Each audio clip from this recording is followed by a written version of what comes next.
ان شاء ازي حضرتك يا الله. باشمهندس؟ اهلا بيك يا وسام. اول حاجه عرفنا بحضرتك. والله يعني مفيش حاجه كتير يعني نقولها غير انا اسمي ايهاب الموجي.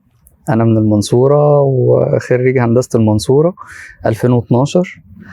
اشتغلت شويه في المصاعد في اول ما اتخرجت، لان انا اصلا خريج كنترول. سبحان الله شاءت الاقدار يعني ان انا ادخل فيليبس واحول المجال بتاعي من كنترول طبيه، وشغال بقى من فيليبس من 2014 لحد دلوقتي، والحمد لله يعني ربنا كرمني ان انا اشتغلت في الرنين اكتر حاجه، وبشتغل برضو في السي تي، اشتغلت في الاكس راي، واشتغلت في القسطره. تقريبا عديت على معظم الاجهزه بتاعت بيقولوا عليها قسم الاشعه يعني زي ما بيقولوا يعني كده. كنا عايزين نعرف بقى من حضرتك كده اول سؤال، ان احنا ايه الستيبس اللي حضرتك مشيت عليها في الكليه، الكورسات اللي حضرتك خدتها، التدريبات، نعرف بالظبط كده حضرتك عملت ايه بالظبط، يعني بحيث ان الشركه كبيره ما شاء الله يعني وكده، فاحنا هدفنا برضو ان احنا نوصل لاماكن كويسه، بحيث ان يكون كمهندسين يعني يكون في مستوى كويس. تمام جدا. هو زي ما انا قلت برضو كلامي يعني كان انا ما كنتش اطلاقا عندي هدف ولا نيه ان انا اخش شركه زي فيليبس او شركه في مجال الاجهزه الطبيه. ده ما كانش التارجت بتاعي اصلا، لان انا اوريدي كنت قسم كنترول. تمام. فكانت خطتي كلها ودماغي كلها ودنيتي كلها رايحه في ناحيه الكنترول وناحيه السمارت سيستمز، وكنت بشتغل في الكليه على حته ان انا في يوم من الايام ابقى عندي ماي اون بزنس. تقريبا اللي هي 99% من المهندسين عندهم نفس يعني ايه، عايزين برضو نفس القصص، وعايزين يشتغلوا على مشاريع واحلام وكده وقصه كده. فابتديت يعني انا اول ما دخلت الكليه كنت يعني شخص عادي جدا، ولا ليا في اي حاجه، ولا حتى اللي هو مجتهد في الدراسه مثلا زي ما تقول. اللي هو انا دخلت هندسه. ليه دخلت هندسه؟ عشان مش عايز اخش طب يعني هو طبيعي يعني الناس بتخش هندسه ليه؟ عشان مش عايز تخش طب. فلان انا والدي دكتور يعني فاللي هو ايه، لا لازم اعمل حاجه مختلفه يعني فالمهم فدخلت هندسه. طبعا في اعدادي هندسه كنت دماغي عاليه بقى ورحلات وكده، ولا في دماغي خالص الكليه. فانا في رحله من الرحلات ديت لقيت حد بيقول لي ما تدخل الجواله. قلت له ايه الجواله دي؟ يعني قال لي دي حاجه شبه الكشافه كده، بس حاجه متقدمه شويه، يعني حاجه عاليه بس بتبقى في الجامعه بقى اسمها جواله وكده. طب انا هستفيد ايه؟ لا ده هتستفيد منها حاجات حلوه كتير جدا، هتنمي شخصيتك وبتاع، وهتخليك يعني شخص مسؤول، هتتعلم ليدرشيب، هتتعلم تيم وورك، هتتعلم تحمل مسؤوليه. فقلت والله، وقال برضه بتطلع رحلات، وقلت بس هي دي خلاص يبقى نخش الجواله. فدخلت الجواله وانا في اولى كليه تقريبا، او في اعدادي هندسه دخلت الجواله. الجواله دي كانت اول نقطه تحول ليا في شخصيتي يعني. انا بحكي القصه ديت ليه؟ عشان اقول لكم المواضيع ازاي بتبتدي بحاجات بسيطه. يعني انت ممكن تكون واحد ولا في دماغك الدنيا، وماشي في الحياه كده اللي هو ايه، مزاجي اولا واي حاجه تاني تيجي بعدين. فيجي حد في طريقك ويخش لك من حته اللي انت اصلا بتحبها. ده انت هتطلع رحلات، ده انت هتتبسط، ده انت هتتفسح، هتعمل حاجات فن يعني. فايه فرحت عشان كده. واذ يعني ربنا يشاء ان تكون ديت بدايه التحول يعني. اتعلمت في الجواله يعني ايه تيم وورك، يعني انك مش عايش في الدنيا دي لوحدك، يعني ان انت تبقى مسؤول عن انك انت تبقى ماسك مهمه، ماسك تاسك، وبقيه التيم بتاعك معتمد عليك في التاسك دي. مش هدفك انت تنجح، لا احنا كلنا هننجح. كلنا ننجح، لان احنا البشر اصلا هم جروب. البشر انا ما ينفعش دلوقتي هعمل، احنا قاعدين مع بعض اهو، انت بتسال انا بجاوب، فلان بيصور، حد بيعمل، كلنا تيم. لو احنا ما اجتمعناش كتيم مش هنعمل حاجه كويسه. زي الجير بوكس كده، لو بالظبط زي الجير بوكس كده، كل ترس ليه اهميه. تمام. فتعلمت يعني ايه اشتغل في تيم وورك. بعدها اتعلمت يعني ايه مسؤوليه، يعني ايه ليدرشيب، يعني ايه اصلا ان انت تبقى قائد ويبقى ليك حد تابع مثلا هو معتمد عليك عشان يوصل للنتيجه، مسؤول منك. ومسؤول منك. فبتتحمل المسؤوليه وبتعرف ازاي انت لازم لما تعمل شغلك تعمله مظبوط. تمام. فالموضوع ده فرق جدا في شخصيتي وغير لي تفكيري 180 درجه من انك.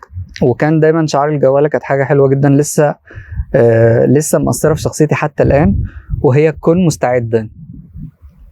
فانا كنت مثلا في عطل امبارح في احد الاجهزه، ماشي، انا رايح العطل، انا مش عارف العطل فيه ايه او هيحتاج ايه، بس ايا كان العطل احتاجه كان معايا في شنطتي.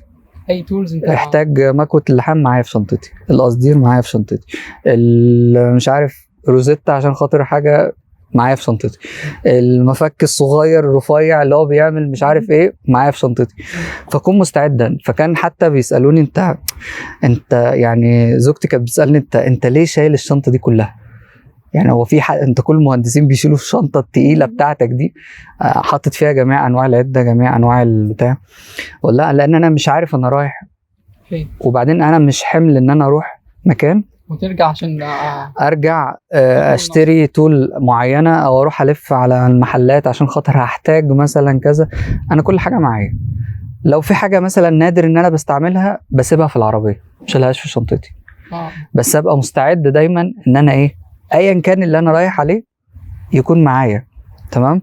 وده مش في العده بس على فكره، يعني كن مستعدا في اي حاجه. احنا بنطلع مصيف وخلاص بالظبط كده، وايا كان اللي حاصل بقى هناك ندور بقى عليه ولا مش عارف ايه. وسبحان الله تلاقي في حاجات كتير جدا بتفشل على حاجات صغيره. انت ممكن جهاز انت ما تعرفش تصلحه او ما تعرفش تشغله عشان هو ناقص في الحته دي صاموله قد كده. لو الصاموله دي ما ركبتش كويس او ما ركبتش اصلا انت مش هينفع تشغل الجهاز.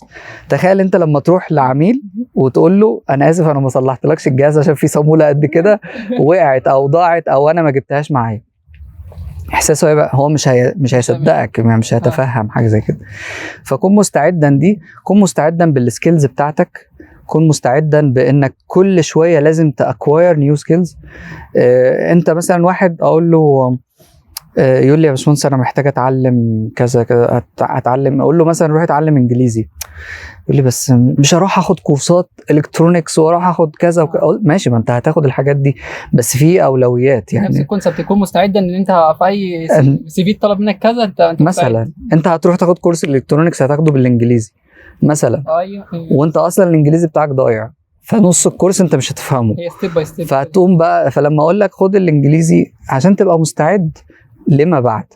افرض انت رايح معرض من المؤتمرات اللي انتوا بتحضروها دلوقتي وقدامك مثلا كليه كبيره جدا وعامله ان هي عامله منح، والمنح ديت للطلبه اللي عندهم اللي هم فلوينت برضه في الانجليش وبتاع. هو واقف معاك بيعمل معاك انترفيو، وانت واقف معاه في البوث بتتكلموا انت في انترفيو. ففي موقف حلو جدا. يعني انا كنت مره حضرت معرض طلاب يعني وانا لسه في اعدادي هندسه، ماشي. كنت برضه بس يلا نروح نحضر. ده بيقولوا في عاملين معرض وكليه مش عارف ايه في كندا، تعال نروح نشوف كده. خدت واحد صاحبي ورحنا نتكلم، رحنا المعرض ده نشوف الدنيا فيها ايه. فالمهم دخلنا على البنت كانت واقفه بتاع وبتتكلم انجلش وبتاع، واحنا داخلين بقى وي wanted to ask about مش عارف ايه انا وصاحبي وقاعدين بقى نتكلم. فهي فراحت هي قعدت تتكلم معانا شويه بالانجليزي وراحت بصلنا كده وقالت لنا ما نتكلم عربي احسن طيب. فطبعا احنا يعني كنا خلاص في نص هدومنا وخلاص الموضوع يعني بدأنا نقفل في الكلام. ضحكنا وبتاع بس اتكلمنا قفلنا في الكلام وخدنا بعضنا انسحبنا باللي باقي من كرامتنا ورحنا ماشيين. انا عمال بضحك مع صاحبي دلوقتي ده اللي هو بقول له تخيل احنا لو احنا كنا داخلين البوث ده وبنتكلم فلوينت انجلش وعرفنا نسيب امبريشن كويس في الست دي اللي احنا ان احنا لا احنا طلبه كويسين ومجتهدين واوريدي عاملين ريسيرش عن الكليه قبل ما نروح ومش عارف ايه. احنا كنا رايحين البتاع ما نعرفش غير كلمه كندا بس ولا عملنا سيرش ولا عملنا اي حاجه، احنا رايحين. طب انت ليه تعبت نفسك ودفعت فلوس مواصلات ورحت وبتاع، وانت ما تعبتش نفسك حتى في سيرش، وما تعبتش نفسك في انك يعني تقوي نفسك في الانجليش قبل ما تروح؟ تخيل، بقول له احنا لو كنا اليوم ده يعني سيبنا امبريشن وعملنا حاجه كويسه، كان زماننا دلوقتي مثلا بناخد ماجستير في كندا مثلا، بعد ما خلصنا الكليه وبعد ما اشتغلنا في كندا وبعد ما بقينا. هي موقف بسيط جدا، موقف صغير جدا، وبنفتكره مع بعض ونقعد نضحك، بس انا ما كنتش مستعد. تمام. فعشان كده دايما الفكره الطلبه بتسال ناخد كورسات ايه، نعمل مش عارف ايه بتاع، لا هي ما بتجيش كده، هي ستيب باي ستيب. تمام. فانا هكمل لك القصه، يعني انا هحاول دايما ايه اخلي القصه، يعني احكي لك القصه بتاعتي مع الدروس المستفاده يعني. تمام. في نفس الوقت ان شاء الله نجاوب على الاسئله يعني كلها بالطريقه دي. تمام. يعني مثلا في سوفت سكيلز حضرتك مثلا كان حضرتك قلت لي على الجواله، فدي اول حاجه برضه انت محتاج تتعلمها، محتاج تتعلم تيم وورك، لان انت ما فيش شركه هتدخلها هتشتغل فيها لوحدك. تمام. جدا في الانترفيو، حتى لو انت عملت شركه انت خاصه بيك، او عملت يور اون بزنس، حتى لو انت اشتغلت الاول اسف، لو انت اشتغلت الاول لوحدك، ففيما بعد هيبقى عندك تيم، فلازم تكون عندك الكونسبت بتاع التيم وورك، وبتعرف تعمل يعني. والتيم وورك ده ممارسه، مش بتروح تاخد كورس تيم وورك، يعني مفيش حاجه اسمها تعالى مدي لك كورس تيم وورك وهتبقى تيم وورك زي الفل، مفيش حاجه اسمها كده. في حاجه اسمها بمارس التيم وورك مع ناس بالانشطه، كل واحد عنده تاسك عنده بتاع. ودي النقطه الثانيه ان شاء الله اللي انا هتكلم فيها. المسؤوليه، انك تتحمل مسؤوليه، انك تتعلم ليدرشيب. ليه بتتعلم ليدرشيب؟ هتقول بس انا مش قائد، انا طبيعتي مش قياديه، انا ما بحبش اوجع دماغي بالمسؤوليات والقصه دي، انا احب يقول لي مثلا اعمل كذا بعمله، انا شخصيه منفذه اكتر منها قياديه. تمام. مفيش مشكله، اتعلم برضو يعني ايه ليدرشيب عشان تفهم الليدر بتاعك بيتعامل معاك كده ليه. ايوه، ليه بيطلب منك الطلب الفلاني، ليه بيعمل معاك القصه الفلانيه. فاي حاجه انت بتتعلمها هي هتفيدك حتى لو انت مش هتعملها. وبقى الستيب الجاي ان انت هتبقى مدير برضو وهكذا يعني. مش شرط. ودي نقطه برضو ممكن للاسف في ناس كتير فاهمها غلط، ان مش معنى ان انا دخلت واشتغلت مهندس ان انا بعد فتره هبقى مدير. لا، انت ممكن تفضل حياتك العمليه كلها او الكارير بتاعك كله بتشتغل مهندس، بتشتغل بايدك، بتشتغل تكنيكال لحد ما تطلع معاش. دي المهنه الوحيده اللي يعني مفيش حاجه اسمها ان انت ايه، يعني كل ما بتقدم كل ما كان عندك خبره اكبر كل ما احتاجوك في السايت اكتر. فما تتخيلش ان المهندس كل ما بيقدم خلاص بقى احنا نمشيه ونجيب غيره، لا بالعكس، المهندس كل ما بيقدم كل ما خبرته بتبقى اقوى، فالاحتياج زي البرفيوم كده الاحتياج اللي بيبقى اكبر يعني، فاهم؟ فانك تنقل من الهندسه للاداره مش حاجه سهله ابدا يعني. دي نقطه برضو مهمه ايه هنتكلم فيها برضو. فبعد ما خلصنا يعني، وبعد ما خلصت الجواله دخلت بقى في الستودنت اكتيفيتيز. تمام.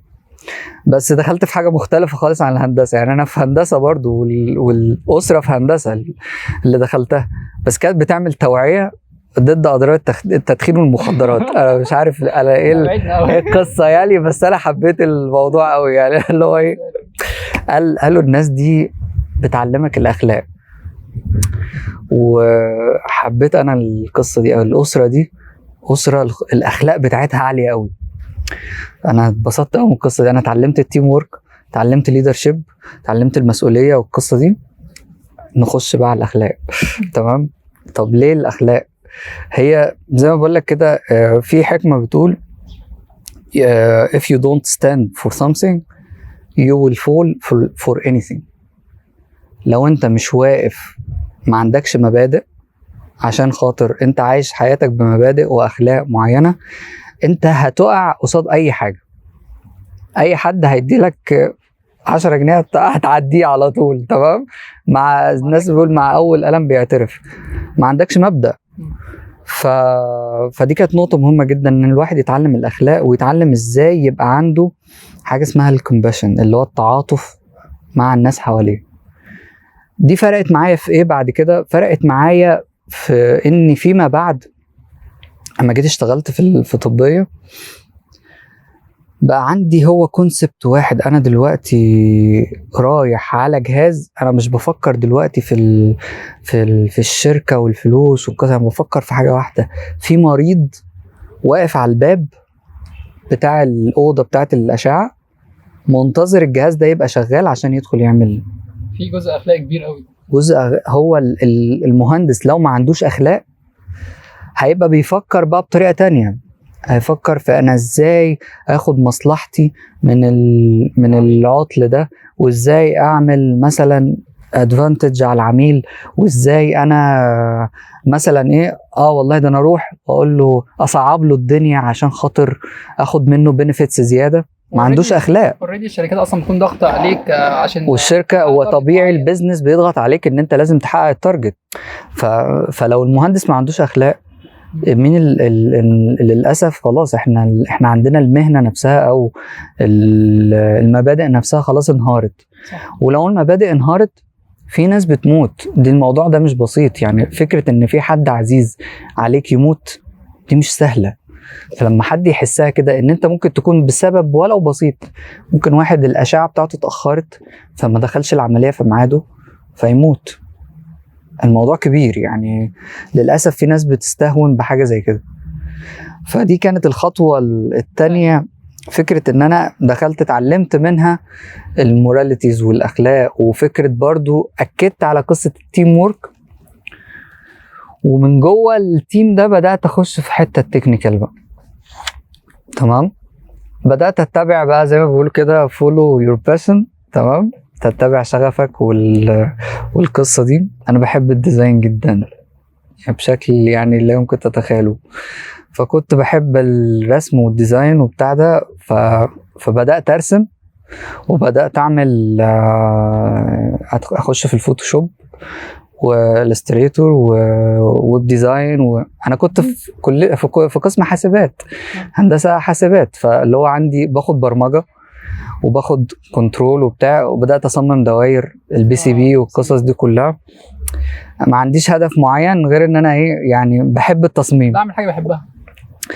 فده وداني لايه. انا بس لما دخلت في القصه دي اتقنتها وبقيت من الناس المتقنه في الحته دي. يعني معروف ان ايهاب بيحب التصميم، كنت بحب التصوير برضو وبتاع، احب اعمل يعني شغل الدعايه والقصه دي. وانا في التيم اللي انا فيه ده خلاص انت هتمسك لنا الدعايه بتاعتنا. جميل. فمن الحته دي دخلت في حته الدعايه، بدات ان انا امسك الماركتنج بقى بتاع التيم، وبدات ان انا امسك بقى فكره ان انا اعمل ديجيتال ماركتنج. على يمينها كان في حاجه اسمها منتديات وبتاع، كنت انا فانا اللي كنت ماسك بقى المنتدى بقى بتاع التيم ده. عمل لي برضو فكره ايه، ان انا بدات اشعب علاقاتي. انا حتى الان انا بتكلم معاكم انا ما جبتش سيره الهندسه في اي حاجه، بس انا بقول لكم الحاجات دي ازاي فرقت في حياتي، وازاي خلتني انسان مختلف تماما 180 درجه عن اللي انا بادئ الكليه شخص نو بادي حرفيا. الشركات الحاجات دي بتفرق، يعني ان انت نجحت في اي حاجه اساسا. هاجي لك في الطريق بالظبط، هاجي لك في الطريق واقول لك ازاي الحاجات دي فرقت. وانا بحاول زي ما بقول لك كده، زي فكره الاخلاق ازاي فرقت معايا في شغلي وانا رايح مثلا اصلح عطل. تمام. فكره الليدرشيب ازاي فرقت معايا وانا في الشركه دلوقتي، وبيجي لي مثلا مهندس اصغر مني وهو معتمد عليا ان انا اوري له الطريق. فلو انا ما عنديش الكونسبت بتاع الليدرشيب، ما عنديش الكونسبت بتاع تحمل المسؤوليه، انا هقول له والله روح اقرا المانيوال والله بص اعمل سيرش على جوجل ان شاء الله ربنا يوفقك. اي حاجه اللي هو هشيل المسؤوليه من على ظهري، مش هحاول اخد بايده لان انا ما بفهمش اصلا فكره المسؤوليه، ما بفهمش ليدرشيب. لكن طالما انا فاهم يعني الموضوع ده تاثيره هيبقى عامل ايه على اللي بعدي. فبعد كده لما بدات لقيت نفسي بحب الديزاين والقصه دي، شويه شويه لقيت نفسي طبعا بعد ما خدت الديجيتال ماركتنج والقصه ديت، وبدات افهم يعني ان انا اعمل علاقات، ان انا يبقى ليا اصحاب كتير، يبقى ليا معارف كتير، بقى في ناس موجوده حواليا، في ناس بتثق فيا، في ناس بتشوفني كحد ريلايبل اقدر اعتمد عليه، حد ابقى انا مبسوط ان انا موجود جنبه. فمجموعه من الناس دي. بس انا بسمع ان الشركات كلها بتبقى مهتمه جدا بالحته دي اساسا، يعني دي كلها بتصب في ان في الاخر في نفس الطريق اللي احنا عايزينه، ان احنا عايزين بالزبط. شخص مش انطوائي، شخص اجتماعي، شخص بالظبط. طبعا طبعا، ما يعني مفيش اي حد، مفيش اي مدير هيحب مهندس يجيله يروح السايت، يخش من باب السايت السلام عليكم يقوم حاطط راسه في الجهاز تك تك تك تك، يقوم قايم السلام عليكم ماشي. احنا مش بنشغل روبوت، احنا بنشغل بني ادمين بيشتغلوا مع عملاء وبيشتغلوا مع ناس، فلازم تكون اجتماعي. فبعد النقطة دي لما الناس بدأت تشوف القصة ديت بدأوا يتكلموا معايا، تعالى احنا في كورس الكترونكس، ودي كانت بداية التكنيكال بقى يعني. في كورس الكترونكس تعالى نروح ناخده مع بعض. فيلا بينا، اللي هو انا قاعد فاضي يعني انا معاكم يا شباب. فدخلنا كورس الالكترونكس، وحرفيا يعني احنا خلصنا الكورس وعملنا مشروع اللي هو الدايره الصغيره ديت بتاعت الليدات اللي بتنور وتطفي والقصه دي. حرفيا احنا مش عارفين نعمل ايه، يعني احنا خلصنا الكورس، طب نعمل ايه بقى يا جماعه؟ نعمل ايه بقى؟ ماشيين كده لسه هنعمل ايه دلوقتي؟ مش عارفين. طيب فاحد الناس اللي كانوا في التيم اللي انا كنت دخلته ده سالناهم، حد كبير مهندس كبير، ودي نقطه برضو مهمه حابب اقولها برضو للشباب، اسال الاكبر منك دايما، هو ده اللي احنا بنعمله على طول، يعني ما تمشيش بدماغك ابدا. هتقول لي ازاي يعني ابقى تابع؟ اقول لك يبقى تابع، ايه المشكله يعني؟ ما انت بتعمل فولو ل 100 واحد على الانستجرام وبتعمل فولو ل 7000 واحد على الفيسبوك، ايه المشكله اما تعمل فولو لواحد بيفهم في المجال بتاعك وتساله اعمل ايه الخطوه الجايه؟ تمام. بالظبط. هو هيفهم اكتر منك لان هو اوريدي راح المشوار. انت لما بتيجي تروح مثلا طريق، انت جاي من القاهره وجاي اكتوبر مش عارف الطريق، بتسال. لو انت ماشي بدماغك هتقول والله اكتوبر دي في الغرب، فانا هتجه في اتجاه الغرب، تقوم رايح تجيب بوصله ماشي وتجيب عصايه اللي هي بتاعت تشوف اتجاه الشمس رايح فين. لا احنا كده دخلنا في اتجاه وحش قوي من الايه، من النرجسيه اسال. ابسط حاجه بتفتح جوجل مابس وبتمشي عليها، لازم يكون عندك جايد، لازم يكون عندك خريطه انت ماشي عليها. فاللي هو سالنا، فقال لنا بصوا يا جماعه انتوا تخشوا روبوكون. فقال ايه روبوكون ده يا باشمهندس؟ قال لنا دي مسابقه بتعملوا فيها روبوتات، وكل جامعه بتنافس على مستوى الجمهوريه، ودي طبعا ساعتها كانت الاذاعه والتلفزيون هي اللي عاملاها يعني، ماسبيرو يعني هي اللي بتنظمها في مصر، واللي بيطلع الاول على مصر بيروح بيسافر بره يعني ايه ينافس بره يعني. قلنا والله تمام كويس. عملنا التيم ده، تيم ايم بقى، ده بدايه تيم ايم. فهنسميه ايم ليه؟ لان خدنا اول حرف من كل واحد فينا، اللي هو انت بالاي وانت بالاي وانت بالام يبقى ايم، يلا، ويبقى هدف يعني، هو اسمه هدف يعني، فاهم؟ فاللي هو ايه، خلاص حلو يلا بينا. انا عايز انا بحكي لكم الحاجات دي عشان تفهموا مستمتع جدا ان مستمتع الله يخليكم. الحاجات دي بتبقى بسيطه يعني، دايما الناس بتفتكر ان انا لازم ابقى ايه، اعمل ايرون مان عشان ابتدي وبتاع. لا يا جماعه الموضوع بسيط جدا، لازم تكون عايش حياتك، ما ينفعش انك كل حاجه هو هدف ان نوصل للوظيفه. الله ينور عليك. اعظم يعني النهايات بتيجي باتفه البدايات يعني، خدوا بالكم ان بس انت تتحرك، انت تسعى، انت تاخد خطوه، وخطوه بخطوه هتلاقي نفسك ايه، الموضوع بيكبر معاك. لكن اللي قاعد في جنب ومالوش دعوه باللي بيحصل حواليه وما بيحاولش ومركز حياته كلها في اتجاه واحد مثلا اللي هو الدراسه او غيره، يعني بيبقى صعب حياته بعد كده، بتبقى صعبه. اي سكيلز بتعلمها بتصب معاك يعني. انا اتعلمت فوتوشوب وبريمير ما كنتش عارف اتعلمهم ليه، اتعلمتهم خلاص، في المقابل دخلت هندسه ولقيت نفسي بستخدمهم في وقت من الاوقات. الله ينور عليك. مفيش حاجه هتتعلمها في حياتك ايا كانت ايه الا وهتستفيد بيها في يوم من الايام. تمام. يعني انا كنت مهتم جدا بالتكنيكال رايتنج. في عندنا ماده كانت في اعدادي عندنا كان اسمها تكنيكال رايتنج، مش عارف كنت مهتم بيها قوي، مش عارف ليه يعني، بس بحبها جدا. وقعدت وعملت وطلب مني بحث، رحت عامله بقى بشكل هي مظبوط المادة اللي جدا. بتكتب على القلب كده الباقي كله بيقعد. انا بحب الانجليزي جدا، اه فاللي هو رحت عاملها وبحث وبتاع وداخل.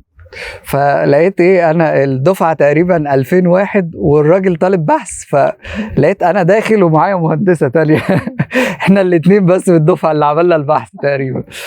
فاللي هو الراجل ما كانش مصدق اساسا، يعني اللي هو انتوا عملتوا البحث فعلا؟ اه عمل، وعامله وطبعه وحطه في دوسيه وبتاع وملون بقى وعامل حركات. فبقول لك حاجه صغيره قوي انت ممكن ما تتخيلش ان هي ممكن تفرق معاك في يوم من الايام، لا فرقت. تمام. في ناس، انا لما سافرت مثلا هولندا واحنا بناخد الكورسات،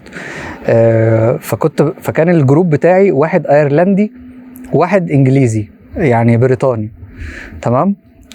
فاحنا يعني عملنا جو حلو قوي بسبب ان انا بتكلم معاهم انجلش فلوينت وكده، وهم بيقولوا لي انت الانجليزي بتاعك حلو جدا، يعني اللي هو احنا مش حاسين معاك بمشكله في الكلام. على عكس ناس تانية كانت بتتجنب التواصل عشان خايفه ان هي يبقى شكلها وحش.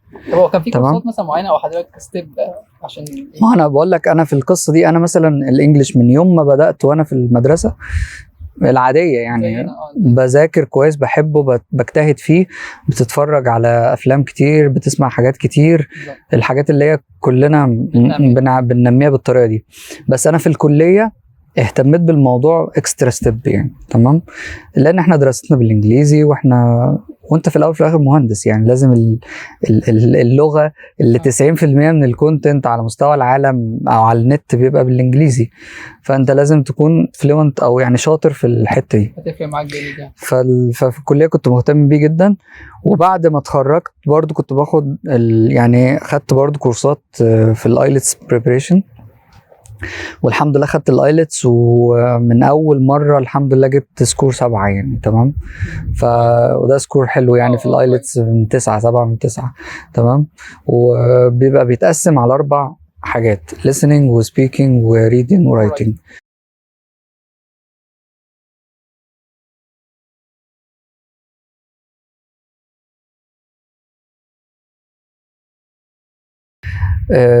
نرجع تاني للكليه.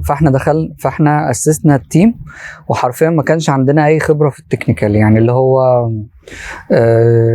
الخبره الوحيده اللي عندنا هي اني انا واحد بعرف ديزاين وبحب الميكانيكال ديزاين جدا، وكنت حتى في اعدادي هندسه كنت جايب امتياز في الرسم، واصلا التارجت بتاعي ان انا كنت ادخل عماره، يعني انا بحب الديزاين جدا. تمام. فانا ايه اللي خلاني دخلت القصه دي معرفش، يعني اللي هو ما تفهمش ايه اللي حصل.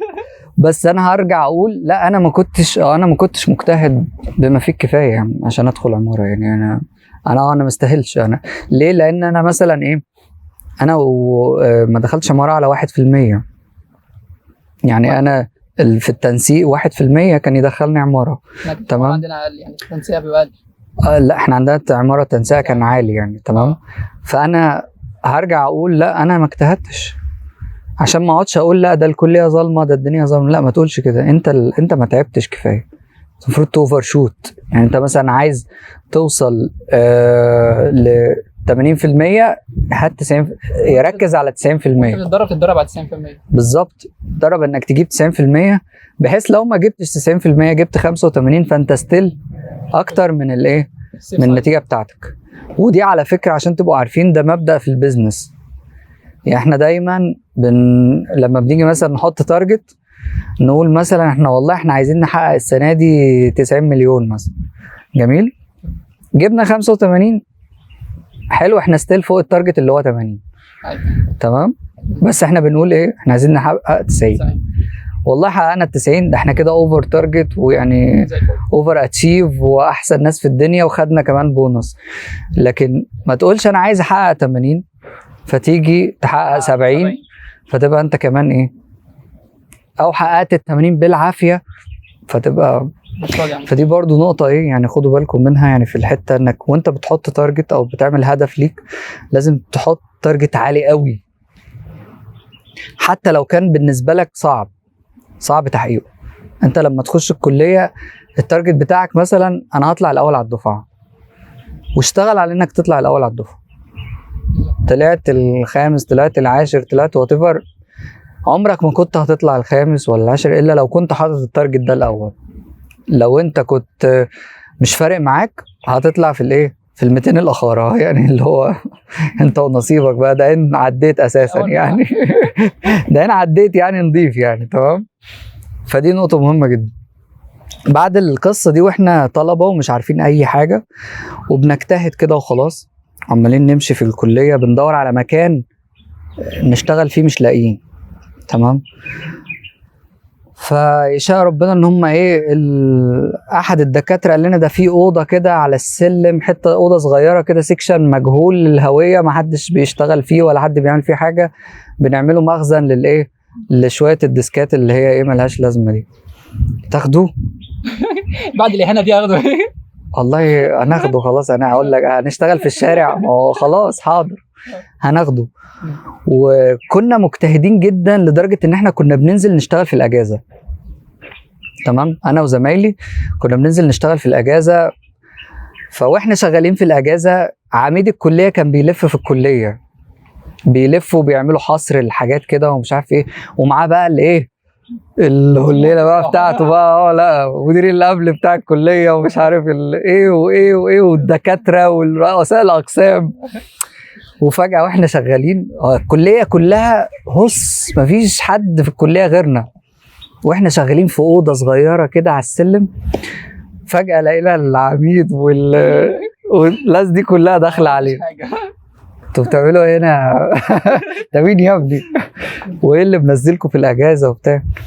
فرحت قلت له يا فندم احنا تيم روبوكون وبنعمل مشروع عشان خاطر نمثل الكليه في مسابقه في الاذاعه والتلفزيون، واللي بيكسب فيها بيطلع بره ومش عارف ايه. الله، طب انتوا ايه اللي مقعدكم في الاوضه الصغيره دي؟ ده انتوا حتى مش في القسم بتاعكم يعني. قلنا له والله يا فندم احنا دورنا كتير والدكتور قال لنا هي دي الاوضه الوحيده المتاحه. لا ازاي؟ فين الدكتور المسؤول عنكم؟ دكتور فلان الفلاني. ايوه دكتور انتوا ده في تيم كذا كذا وبتاع هم لا اسف يا رب، الدكتور كان معاه فقال له يا دكتور الناس دي ايه بقى؟ قال له لا ده هينزلوا من بكره المعمل هيتفتح لهم بكره معمل يا دكتور وتحت امرك وبتاع. وفعلا تاني يوم انا ليه بحكي برضو القصه دي؟ عشان احنا كان ممكن ننام في بيوتنا وما نتعبش نفسنا وما ننزلش في الاجازه وما نجتهدش.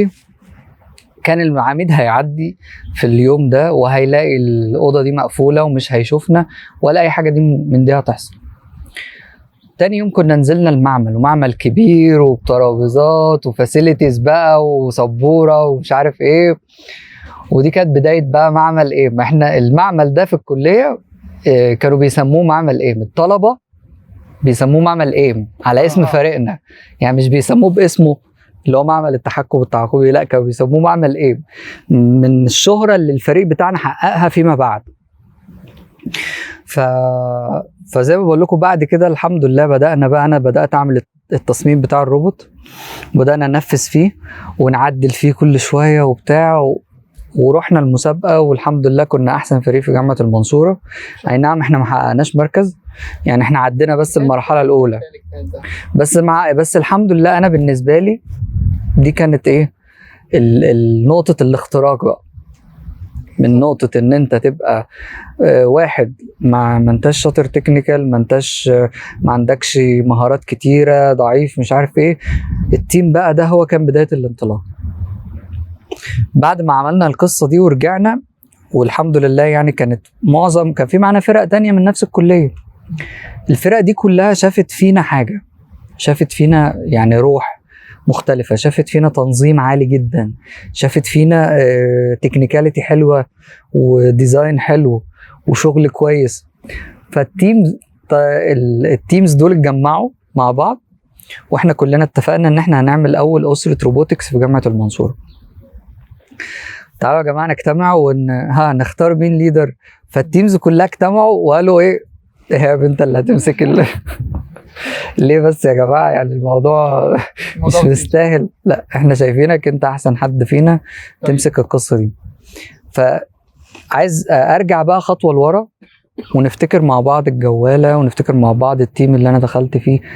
انا من اول اعدادي هندسه لحد ما مسكت الاسره اللي هي اول اسره روبوتكس في الجامعه كانوا 3 سنين. انا يمكن لو انا قلت لاي حد فيكم روح اشتغل على نفسك لمده 3 سنين، يا عم ده انت شوفوا لنا بس مهندس تاني يا جماعه بيفهم بس عشان نكلمه. انت بتتكلم في انا عايز كورسات دلوقتي، اديني كورسات، اديني مثلا. فاللي هو بقول لك يعني لا، هي القصه مش كده. انت بتشتغل على نفسك في 3 سنين كتير، بتتعلم حاجات كتير، بتتعلم حاجات تكنيكال برضو، بتتعلم حاجات شخصيه، وبتتعلم حاجات في التيم وورك، وبتتعلم بس انت بتمشيها ستيب باي ستيب. لو انا مش شايف نفسي جدير بالتيم وورك ما كنتش دخلت اسره. طب انا عرفت التيم وورك منين؟ اتعلمته من الجواله. لو وانا في الاسره دي مش شايف نفسي جدير بالديزاين ما كنتش مسكت الدعايه بتاعت التيم ده والماركتينج. لو انا مش شايف نفسي جدير بالليدرشيب بالاورجنايزنج سكيلز والحاجات دي كلها ما كنتش مسكت بعد كده التيم اللي انا دخلت بيه المسابقه. لو انا مش شايف نفسي ان انا قادر على تنظيم العلاقات بقى بين التيمز وكده، لان احنا التيم بتاعنا انا كنت الليدر بتاع التيم بتاعي يعني، فكنت عامل علاقات كويسه جدا مع كل التيمز. وده لولا ان انا عندي فكره برضو الايه، ان انا ابقى انسان سوشيال يعني مع الناس اللي حواليا، واعرف اعمل ريليشنز، واعرف اعمل برضو براندنج لنفسي، واعرف يعني انظم القصه دي. وعلاقتي مع الدكاتره كانت كويسه جدا، تمام. وكانوا دايما الدكاتره لما يحبوا يكلموا روبوكون يروحوا يكلموا ايم، يقوموا رايحين على معمل ايم على طول. هم ما يعرفوش بقيه الفرق فين اصلا، او يعني ممكن الفرق تبقى جنبنا وبتاع بس هم عارفين ايه، فيروحوا على ايه. فالدكاتره كانوا دايما يتعاملوا معانا على ان احنا اللي ماشيين او اللي احنا بنقود القصه دي. فلو انا الحاجات اللي فاتت دي ما كانتش هي السبب، ما كانتش الناس دي اتجمعت وقالت امسك انت الايه الاسره اللي هنأسسها اللي هتبقى ايه فيما بعد. لما اسسنا الاسره دي طلع منها فرق، ونظمت اول مسابقات روبوتكس جوه كليه هندسه.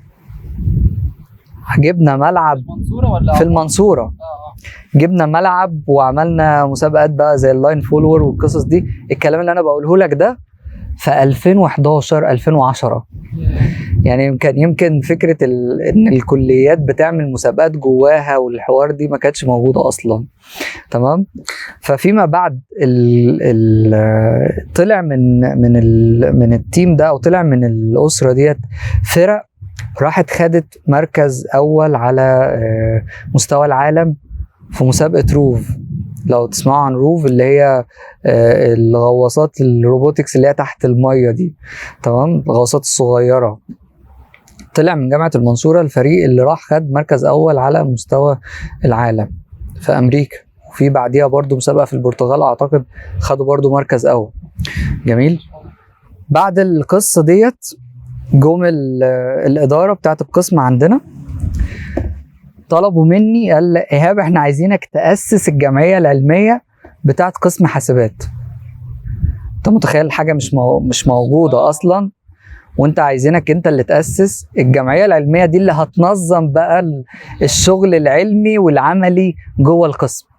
انت اللي بتعمل الليله بقى كلها، انت بتنظم المعرض العلمي اللي بيتعرض فيه مشاريع التخرج، وانت اللي بتنظم المسابقات، انت اللي بتوجه الطلبه، بتعمل لهم مجله علميه كل شهر يشوفوها مثلا ويعرفوا يتجهوا ازاي ويفكروا ازاي.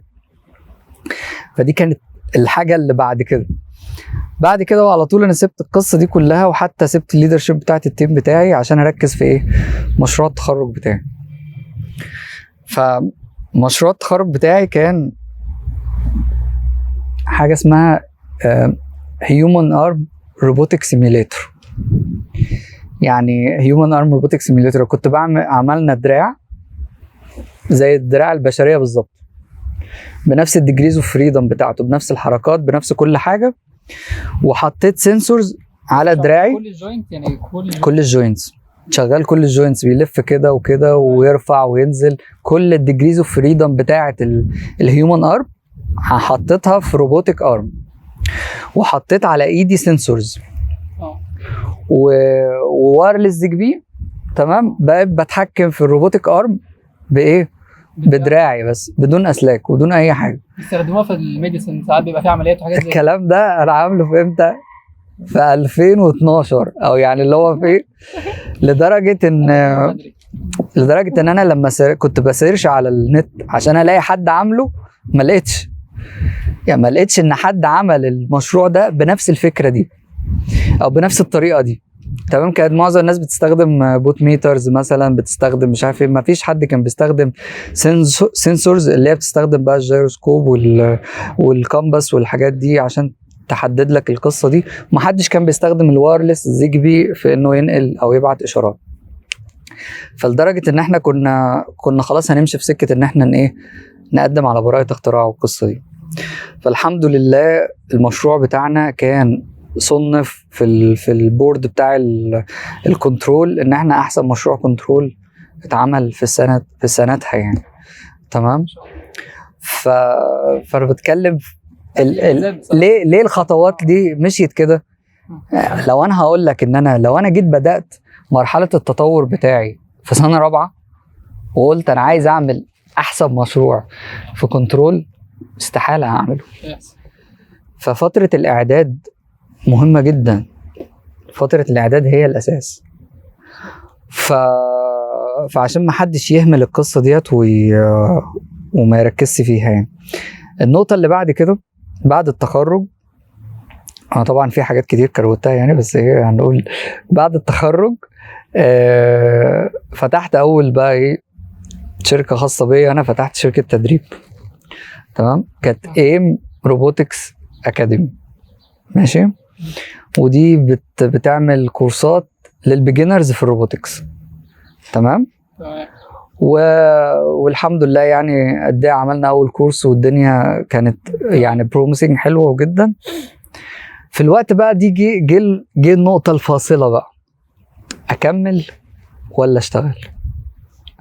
في الوقت ده جالي شغل اللي هو اول شغل ليا اللي هو في المصاعد. وانا في الوقت ده كنت خاطب يعني. تمام، فكان عندي اللي هو بقى ايه الدايلاما بقى الاجتماعيه بتاعت ايه، انا يعني اروح اتقدم اقول ايه انا انتربرينور مش هيفهموا الكلام ده يعني، هيبقى صعب. لا انا اروح وانا اسمي شغال معايا وظيفه يعني. تمام، ودي نقطه انا بقول للشباب دي غلطه يعني. انا لو رجع بيا الزمن لا انا همسك شويه في حلمي ان انا ايه استمر فيه يعني. فانا قلت لا، طب انا همسك الوظيفه جنب شغلي جنب البيزنس بتاعي وكده، بس الموضوع ما نفعش، ما فيش وقت. انت مهندس لازم تسيب حياتك كلها للهندسه. الهندسه دي بالظبط عامله زي ايه الزوجه الاولى يعني، حتى مش الزوجه الثانيه، لا هي الزوجه الاولى. تمام، المهنه الهندسه مهنه صعبه جدا، متعبه جدا، محتاجه وقت ومحتاجه مجهود عشان اصلا تبقى انت تقدر تنافس. مش هقول لك عشان تاكسل، مش عشان تبقى رقم واحد، لا انت عشان تقدر تنافس اللي حواليك. انت بتتعامل مثلا مع ناس زمايلك دول كانوا برضو ناس عباقرة وشاطرين واساتذه ماثيماتكس وناس جامده جدا في التكنيكال وجامده في الميكانيكال وجامده في الالكتريكال، فانت لازم تكون برضو توني ستارك عشان تنافس معاهم يعني. تمام، صح. فبمجرد ما انا خدت الوظيفه دي واشتغلت فيها خلاص، انا ما عدتش بشوف بقى ايه البيت غير عشان ايه اروح انام. في المصاعد اشتغلت فيها سنه 3 شهور كده، وبسافر بقى مثلا اركب اجهزه في دمياط، في بورسعيد، في المحله، في المنصوره، فبتلف كتير. انت بتشتغل صيانه وفي تركيبات شغل مجهد جدا، شغل بيحتاج مثلا انت من اول ما بتدخل الموقع من الساعة 9 للساعة 5 بتشتغل، ما بتوقفش، بتاخد مثلا في النص نص ساعة راحة تاكل فيها حاجة او تصلي وبتاع وخلاص وترجع تشتغل تاني، فمحتاجة مجهود بدني شديد. فما قدرتش اوفق ما بين ان انا اشتغل في السيرفيس او في الصيانة وفي نفس الوقت يبقى عندي ماي اون بزنس. جميل. في الوقت ده سجلت في الماستر في كنترول. حلو. بعد ما اشتغلت في المصاعد بسنة، ودي بقى النقطة اللي أنا عايز بقى إيه الحكاية الطويلة اللي أنا قاعد بهري فيها بقالي ساعة ديت. فكرة إن أنت إيه اللي أنا عملته في الكلية ده؟ اللي أنا عملته في الكلية ده عمل لي حاجة اسمها بيرسونال براندنج. بقيت معروف، ناس كتير عارفاني، وناس كتير مش بس عارفاني، ناس كتير واثقة في إمكانياتي، وناس كتير شافت شغلي على الواقع، شافتني وانا بعمل بروجيكتس ناجحه، شافتني وانا بنافس، شافتني وانا بطلع من تحت ايدي مهندسين كوادر وناس تقيله. يعني اللي ينجح في الحاجات دي كلها هينجح في بالظبط. كل حاجه يعني تقريبا. الله ينور عليك. ففي الوقت ده كانت فيليبس في المنصوره بتدور على حد. انا عايز اعرف ازاي من المصاعد بالظبط. يعني ازاي. فانا بعيد اصلا عن المجال ده، انا ما بحبش المستشفيات اساسا يعني. وبقول لك انا والدي دكتور، ما بحبش الطب اصلا. جات لك يا بابا، جات لك منها. فانا بشتغل في مصاعد، بس بشتغل في شركه لوكال برضو مهما كان. تمام. ودي برضو من نقط الاسئله اللي انت سائل فيها، الفرق بين اللوكال والمالتي ناشونال. جميل. فالفيليبس في المنصوره بتدور على حد، فالمهندس اللي هو المدير في المنصوره بيسال، فبيسال مين؟ بيسال دفعته، بيسال معارفه. تمام. انا عايز مهندس يكون شاطر ويعتمد عليه، وحد تكنيكال كويس البيزكس عنده قويه، ممكن يبقى فريش او عنده خبره بسيطه بس يكون صغير يعني، عشان هيبتدي بقى يتعلم بقى ايه من الاول وكده. فكلم حد فقال له كلم ايهاب الموجي. فقال له طيب ماشي. فكلمه كده شوف. فهو المعرفة ده راح مكلمني فبيقول لي تعالى ده في فرصة في شركة كبيرة وعايزين مهندس وبتاع وكده.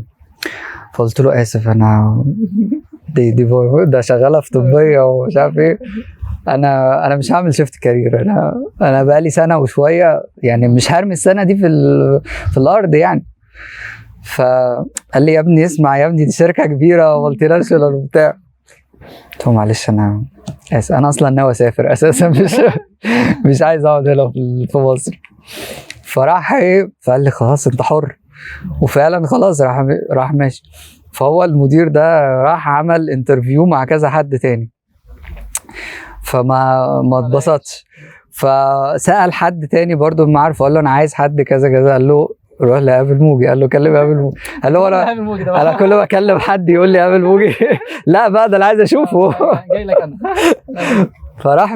فراح مكلمني هو بقى اللي هو المدير ده، فبيقول لي انا كنت محتاج حد معايا كذا كذا كذا. فقول له والله يا باشمهندس انا يعني شغال في مجال تاني خالص يعني، ما عنديش. قال لي لا المهم ان انت تكون عندك البيزكس بتاعت الهندسه وتكون شاطر وفاهم، وده اهم حاجه. قلت له بس انا صعب، انا بقالي سنه وبتاع، وبعدين انا لسه متجوز. كنت ساعتها متجوز مثلا بقالي اسبوعين او حاجه زي كده. فبقول له انا لسه متجوز وبتاع، ويعني هنقل حاجه جديده كده في وقت صعب يعني، وبرضه ما كنتش مقتنع يعني. فقال لي لا ده لا بص تعالى بس اقعد معايا يعني، ما تسيبش شغلك، تعالى اقعد معايا ونتكلم. والله الكلام عجبك اقتنعت، فتعالى مفيش مشكله. ما عجبكش خلاص انت مش خسران حاجه، وبعدين انت مش في اجازه بتاعت الجواز. قلت له قال لي تعالى. فرحت رايح قعدت معاه، حتى رحنا قعدنا على كافيه يعني، مش ما كانش انترفيو بس. فراح ايه، لا هو كان انترفيو رسمي، بس هو ما كانش قايل ان هو انترفيو رسمي. يعني انا فجاه لقيته راح جاي وجايب معاه اللابتوب بتاعه، وراح فاتح اللابتوب. بس هنا بقى لو سمحت. لا قعد بقى يقول لي ايه، راح فتح لي دواير كهربيه ورسومات بقى بتاعت اجهزه وبتاع. فسالني في الرسومات، قال لي الرمز ده بتاع ايه؟ قلت له الرمز ده بتاع كذا. قال طب والرمز ده بتاع ايه؟ قلت له الرمز ده بتاع كذا. طب والرمز فقال لي انت بتفهم اوتوكاد؟ قلت له اه الحمد لله بفهم اوتوكاد، ما انا كنت شغال في المصاعد كانت بتجيلنا الرسومات مرسومه اوتوكاد واحنا بننفذ، فانا فاهم اوتوكاد يعني وبتاع. اوريدي برضو كنت انا في الكليه كنت شويه بلعب في الاوتوكاد، لا كنت بحب، كان نفسي اخش عماره وبتاع. قال لي كويس انك عارف الرموز وبتاع. وانا في الكليه برضو خدت انترنشيب في شركه مالتي ناشونال في الانرجي، هي بتشتغل في الانرجي في البترول وكده، كان اسمها انفنسس. تمام. فانا قعدت في الشركه دي اسبوعين برسم رسومات اوتوكاد. تمام. فدي برضو حاجه من الحاجات اللي عرفتني الدروينجز وعرفتني السيمبلز بتاعت الاوتوكاد. سبحان الله ربنا اللي رسم الطريق من الاول. ف... نفس الموضوع. فانا بجاوب كده اللي هو يعني عادي، يعني اللي هو ايه دي عادي، ده موتور وده فالف وده مش عارف ايه، مش قصه يعني. فهو لقاني بتكلم باريحيه وفاهم وبتاع فاتبسط جدا. طب تعمل ايه لو عميل مش عارف عمل كذا وعميل فالسوفت سكيلز ده لعبتي يعني، اللي هو انا كنت بدي سيشنز في السوفت سكيلز للطلبه وانا طالب في الكليه. فقلت له والله اول حاجه بنمتص غضب العميل، ما ينفعش نرد طبعا، ودايما نفتكر ان العميل دايما على حق. وبسط جدا من الرد. قال لي طيب تمام، انت تبتدي شغل معانا من امتى؟ انت مطلوب للعمل. قلت له بس شغلي وبتاع. قال لي بس بص انت هتاخد مرتب كذا. فلقيت المرتب بصراحه 3 اضعاف اللي انا باخده.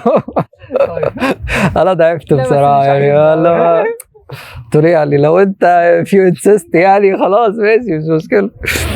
قلت له طب ايه الكلام يعني؟ قال لي طب خلاص انت كده كده لسه معاك اسبوعين ولا حاجه في الاجازه بتاعتك، والله روح قدم واعمل الانترفيو بتاع القاهره وما انتش خسران حاجه، انت كده كده في اجازه. فسبحان الله عملت الانترفيو اللي في القاهره، اتقبلت على طول الحمد لله. وكان انترفيو لذيذ جدا. كان الراجل برضو بيتكلم معايا في نفس القصه، ودي برضو اللي يهم الشركات الكبيره. اللي يهم الشركات الكبيره ان انت تبقى ايمج، يعني شكل كايمج كويس، بتعرف تتكلم كويس، بتعرف تتعامل في المواقف الصعبه مع العملاء. لان ممكن عميل بكلمه واحده يلغي مثلا عقد، يرجع صفقه، يعني بسبب ان انت ما عرفتش تتكلم معاه وما عرفتش تهندله. فهتلاقي دايما النمبر 1 سكيل اللي الشركات دي بتدور عليها هي الايه؟ تكون احتوائي. كاستمر هاندلنج، كوميونيكيشن سكيلز. تمام. قدرتك على انك ايه؟ تمانج الامور وترابل شوت المشاكل وتحط بلان ان انت تخلصها في اسرع وقت. انك تعمل انترفيوهات اساسا دلوقتي؟ انا بعمل بس مش هقول لك برضه. مش هقول لك على اسئله يعني. بس فعامه فدي قصه يعني ايه من الحاجات اللي فرقت يعني. عملت الانترفيو بتاع القاهره. وتبتدي معانا من امتى؟ والله ماشي ابتدي، ممكن نبتدي من الايه مثلا الاسبوع الجاي او الاسبوع اللي بعديه. تمام اوكي. رجعت المنصوره، عملت الانترفيو التكنيكال في المنصوره. جالي بقى حد بقى ايه المهندس اللي هو اقدم مهندس في المنصوره وبتاع، راح قعد معايا وعمل لي امتحان تكنيكال يعني. سألني في كل حاجه انا درستها في الكليه تقريبا. الراجل ده ما بص وخدوا بالكم من نقطه، يعني هو فكره ايه، هو المفروض بيسأل لحد ما انت تقف. هتعطل فين انت؟ هتعطل فين فبيبتدي معاك من اول المقاومه بالظبط كده. المقاومه دي بتتقاس ازاي لحد ما يعني اعلى حاجه بقى انت مثلا خدتها في الايه، فرق بين الاي سي والدي سي، الفرق بين البراشلس موتور والمش عارف الدي سي موتور والاي سي موتور سألني في كل حاجه، فرق بين 3 فيز والسنجل فيز ومش عارف الفرق بين الستار والدلتا. ستار ودلتا احنا هنهزر؟ ده انا مهندس مصاعد، يعني المصاعد اصلا التوصيلات بتاع المكن بتاع الاسانسير بيبقى يا ستار يا دلتا. تمام. فحاجات كده يعني ايه اللي هو ايه، فتلاقي ان كل الحاجات اللي انت مريت بيها هي اللي فرقت معاك وعملت معاك ايه امباكت في سؤال. انت ممكن سؤال واحد انت جاوبته في الانترفيو، السؤال ده خد منك سنة عشان تتعلمه. انت جاوبته في دقيقه. فالناس بتقول لك يا الطريق طويل وصعب ولسه هنقعد نتعلم مش عارف ايه، ولسه هنقعد ندخل الانشطه ونعمل وبتاع والقصص دي. لا، هي كل حاجه بتفرق. بس تحسي فيها نوع من القدر كبير قوي يعني، الحاجات كلها مالهاش علاقه ببعض. فسبحان الله، انا الراجل بيسالني في الانترفيو بيقول لي انت هتعرف يعني شركه فيليبس؟ ده اللي هو كان بيكلمني اول واحد المدير يعني. فاقول له مش دي بتعمل لمبات باين صح يعني؟ هي بتعمل بس كده. سيمنز برضه فاكر كهرباء مالك مال سيمنز ومال الاجهزه الطبيه. انا ما كنتش اعرف يعني. انا قاعد مع الراجل، انا راجل مثلا باك جراوند كنترول، بشتغل في المصاعد، ماليش اي علاقه بالاجهزه الطبيه. وعلى الرغم من كل ده الراجل اصر ان انا لازم اقدم ولازم ادخل. فاهم الفكره ليه؟ عشان ده اللي انا بحاول اوصله للشباب، ان مش شرط انت تكون بيرفكت في طبيه عشان تخش مثلا شركه كبيره او تتعلم او تخش. بس في نقطه برضو مهمه، انا الباك جراوند بتاعتي ما كانتش طبيه، فهو مش هيزعل لو انا مش فاهم يعني ايه رنين. فاهم الفكره؟ بس لما تكون انت قدرة تتعلم. الله ينور عليك. هو يهمه انا الحته اللي انا كنت فيها كنت شاطر فيها، انا كنت شاطر فيها، يبقى سهل ان انت بتتعلم. سهل ان انا اتعلم، خلاص انت هتتعلم بقى الايه الحاجات التانية دي. فانت مثلا واحد جاي لي من طبيه اصلا، انت واحد جاي من طبيه، انا اسالك في الرنين وما تجاوبش ليه؟ لازم ترد يعني. انت واحد باك جراوند بتاعتك انت دارس بايوميديكال، لازم تفهم يعني ايه رنين، لازم تفهم يعني ايه سي تي، لازم تفهم يعني ايه راديولوجي. ما ينفعش اسالك في دي وما تردش. بس انا بقول لك ان في قبل الكلام ده في حاجه اسمها بيرسوناليتي. لو ما عدتش البيرسوناليتي، ما عدتش الحته بتاعت الشخصيه اصلا، صعب ان انت ايه يخش معاك بقى في الحاجات التانية. فعشان كده كنت بقول الحته بتاعت البيرسوناليتي دي اهم حاجه. بس فدي كانت ايه الحمد لله يعني. برضو لما عديت التكنيكال دخلت فيليبس. دخلت الاول فتره حاجه بتبقى اسمها بوست جريد، بتبقى انت زي ايه تحت الاختبار وكده. مش تدريب، هو انت بتتعين وبتشتغل، بس ايه انت بتتعلم وبتشتغل في نفس الوقت. فبتبقى ليفل اقل شويه من الايه من ليفل المهندس يعني. بعد كده خلاص اثبتت نفسك بتتعين. لا احنا ساعتها احنا فيليبس بتعمل سنه دي سنه كامله بتقعد بوست جريد. وعلى فكره انا سنه بالنسبه لي انا شايف ان سنه مش كفايه كمان يعني. المجال كبير قوي يعني وفي حاجات كتير بتتعلمها. بس الحمد لله الواحد برضو اثبت نفسه. بعد سنه وشهرين كنت متعين الحمد لله. بس الفتره دي واحده بتتعلم كانت صعبه ولا كانت صعبه جدا طبعا. كانت مجهده جدا وكانت من احد الاسباب يعني. انا برضو انا لسه قايل لك كنت بدات ماجستير. انا ما كملتش في الماستر، ما قدرتش اوازن. كان في يعني اوقات كتير كنت بتشتغل مثلا، احيانا بتشتغل ممكن بنركب في الجهاز لحد الفجر، بنقعد نشتغل في حاجات.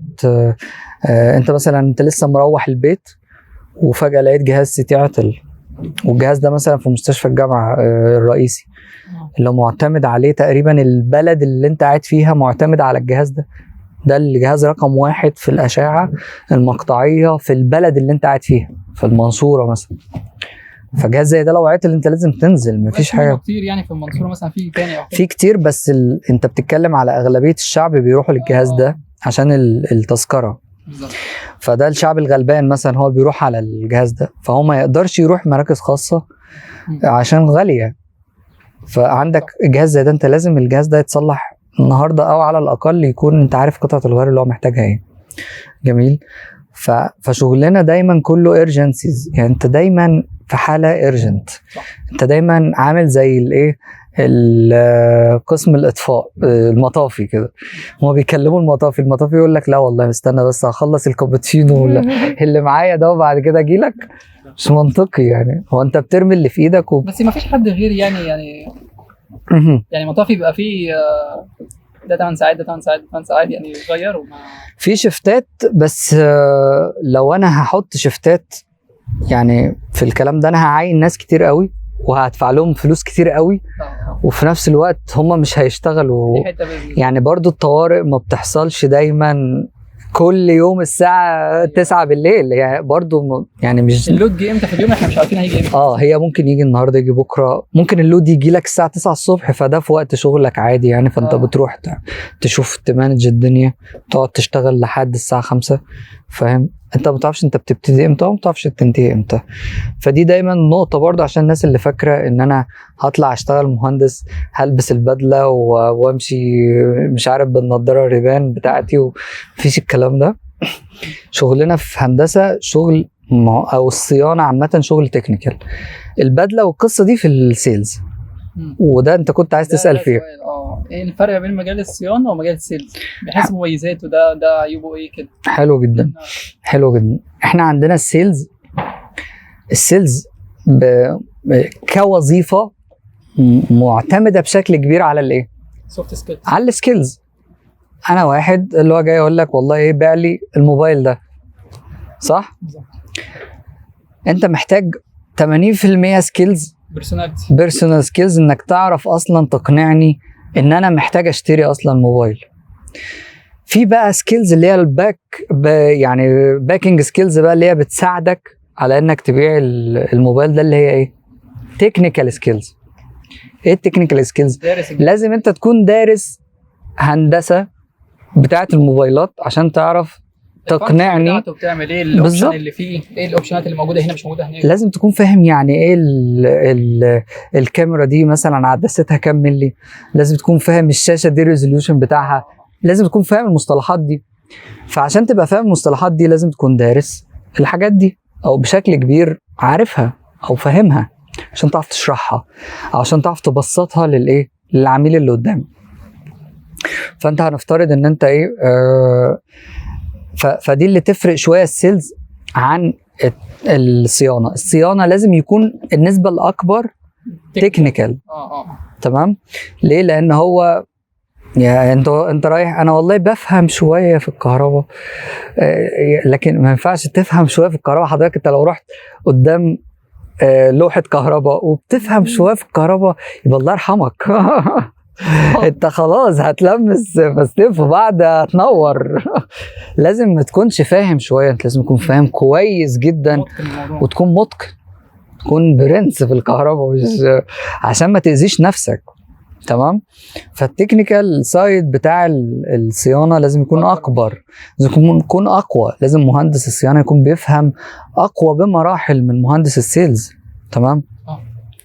المهندس بتاع السيلز لو قعد في السيلز مثلا 5-6 سنين ما يعرفش يرجع يشتغل صيانه. انا بتكلم عندنا احنا في الشركات الكبيره، ليه؟ انت بتشتغل مثلا في مجال ما السكيلز بتاعتك بتتبني مع الوقت في التكنيكال سكيلز بتاعت الصيانه مثلا. فلو انا قعدت 5-6 سنين ممارسه وخبره، ما بمارس الصيانه، ما بمارس تكنيكال سكيلز، ما بعرفش البيزكس، ما بشتغلش فيها، ما بمسكش تولز بتاع، وشغال كلها سيلز، بلف مثلا بروح للدكاتره قاعد ببدله مش عارف ايه.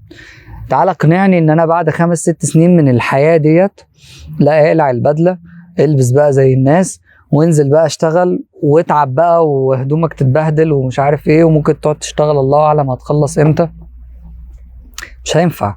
ده غير ان هو اصلا بقى له 5 سنين بعيد عن تطوير مهاراته التكنيكال. لو 5 سنين غبت عنها خلاص مثلا انت لو هنفترض انك بقى لك 5 سنين بتسوق طيارات، مع ان الطيارات دي اصعب من العربيات، بس انت ما بتسوقش عربيات بقى لك 5 سنين، لو جبتك بعدها تقول لك سوق عربيه مش هتعرف.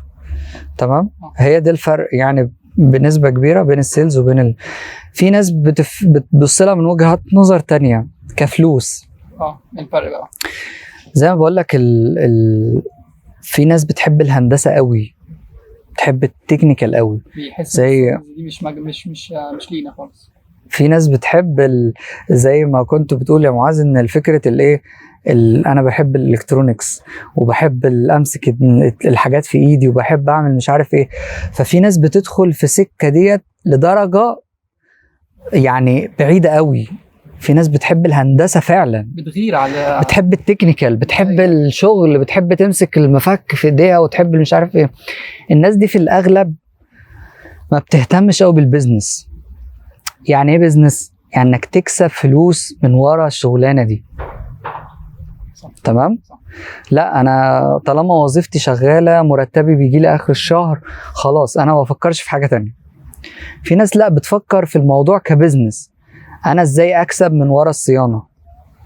والله انا هروح ادي كورسات في الصيانه، هروح مثلا اعمل شغلانات برايفت، هروح اعمل مش عارف ايه، استغل مهاراتي التكنيكال البراندنج اللي انت عملته لنفسك، والبراندنج بان انا اعمل برضو لنفسي اسم، واعمل لنفسي بتاع ده شركه، واعمل لنفسي ماركتنج. بستغل السوفت سكيلز اللي انا عرفتها بان انا اعمل لنفسي ايه اسم، فبستغل المهارات التكنيكال اللي عندي ان انا اجيب فلوس. فده اسمه بيزنس، ان انا اعمل بيزنس. لكن ان انا مركز قوي في الهندسه، انا مركز تكنيكال. بتاع السيلز هو مركز بيزنس، انا لازم انجح، لازم اجيب تارجت. وانا عندي سؤالين هنا. مهندس البيزنس ايه اللي السيلز ايه اللي هيخليه يرجع تاني؟ يعني هو هيكون مضطر او في سبب مثلا هيخليه يرجع ان هو عايز يرجع الصيانه تاني مثلا كده؟ هو حتى لو حاول يرجع مش هيعرف. انا شايف من وجهة نظري الموضوع صعب جدا. السبب ان هو اترفد مثلا من شغل، السبب ان هو زهق مثلا من السيلز مثلا وحب يرجع صيانه، الموضوع يبقى صعب جدا. لكن لو بدأت صيانه تمام، ممكن بعد 5-6 سنين تنقل سيلز عادي. ليه؟ ده بالعكس، ده انت من افضل الناس اللي تشتغل سيلز، لان انت اوريدي واحد شغال في الجهاز بايدك وعارف كل تفصيله فيه وعارف، فسهل جدا تروح سيلز. العكس هو اللي صعب. فعشان كده معظم المهندسين بيحبوا يبتدوا حياتهم العمليه كصيانه. نبدا كصيانه ولا نبدا كسيلز؟ ولا يعني احنا في الكليه احنا ما بنكونش متارجتين؟ ما انت بتتكلم في الاضمن. انت في الاضمن بتبتدي صيانه. ماشي. سهل تعمل شيفت من الصيانه لاي حاجه، وبتبدا برضه من الاول تاني ولا سينيور جونيور زي ما انت موجود؟ لا ما بتبقاش جونيور طبعا. يعني ازاي هتبقى جونيور؟ يعني مثلا عندي خبره في الصيانه مثلا 7 سنين 8 سنين. ما انت عندك خبره في الاجهزه 7 سنين برضه، وعندك خبره في الاوبشنز يعني بتاعت الاجهزه. فانت اوريدي انت في السيلز هيتعاملوا معاك انت حد خبره في الجهاز، ممكن خبرتك في السيلز لسه مش مثبته، فبتقعد لك سنه مثلا ايه تثبت نفسك في السيلز. ايوه مش في علمك في الاجهزه. انت كده بتثبت نفسك، انت اوريدي جامد اجمد مننا كلنا، انت اوريدي عندك العلم. تمام. فبتشتغل على الحته دي. جميل. في مثلا مهندس البروجكت ده اللي بيبقى مسؤول عن تجهيز السايت عشان الجهاز يركب فيه. انا بتكلم على لارج سكيل شويه، جهاز رنين مثلا، جهاز CT. مهندس البروجكت ده واحد بيبقى مهمته ان الجهاز يخش في مكانه المظبوط بالشكل المظبوط، ويشتغل بعد ما يخلص. المهندس الصيانه طبعا يركبه وبتاع، هو بيشرف على البروجكت عامه، بيشرف على المقاول اللي بيجي يشطب الحيطان والارضيات والسقف.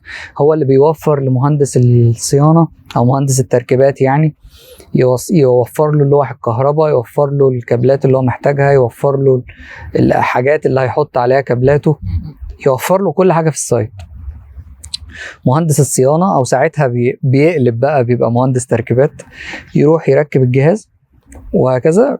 بتاع البروجكت ده مثلا اشرف على 100 مشروع، هو اللي كان بيروح يقول للعميل انا جايب لك جهاز فيه كذا وفيه كذا وفيه كذا، فهو عارف الاوبشنز بتاعت الجهاز.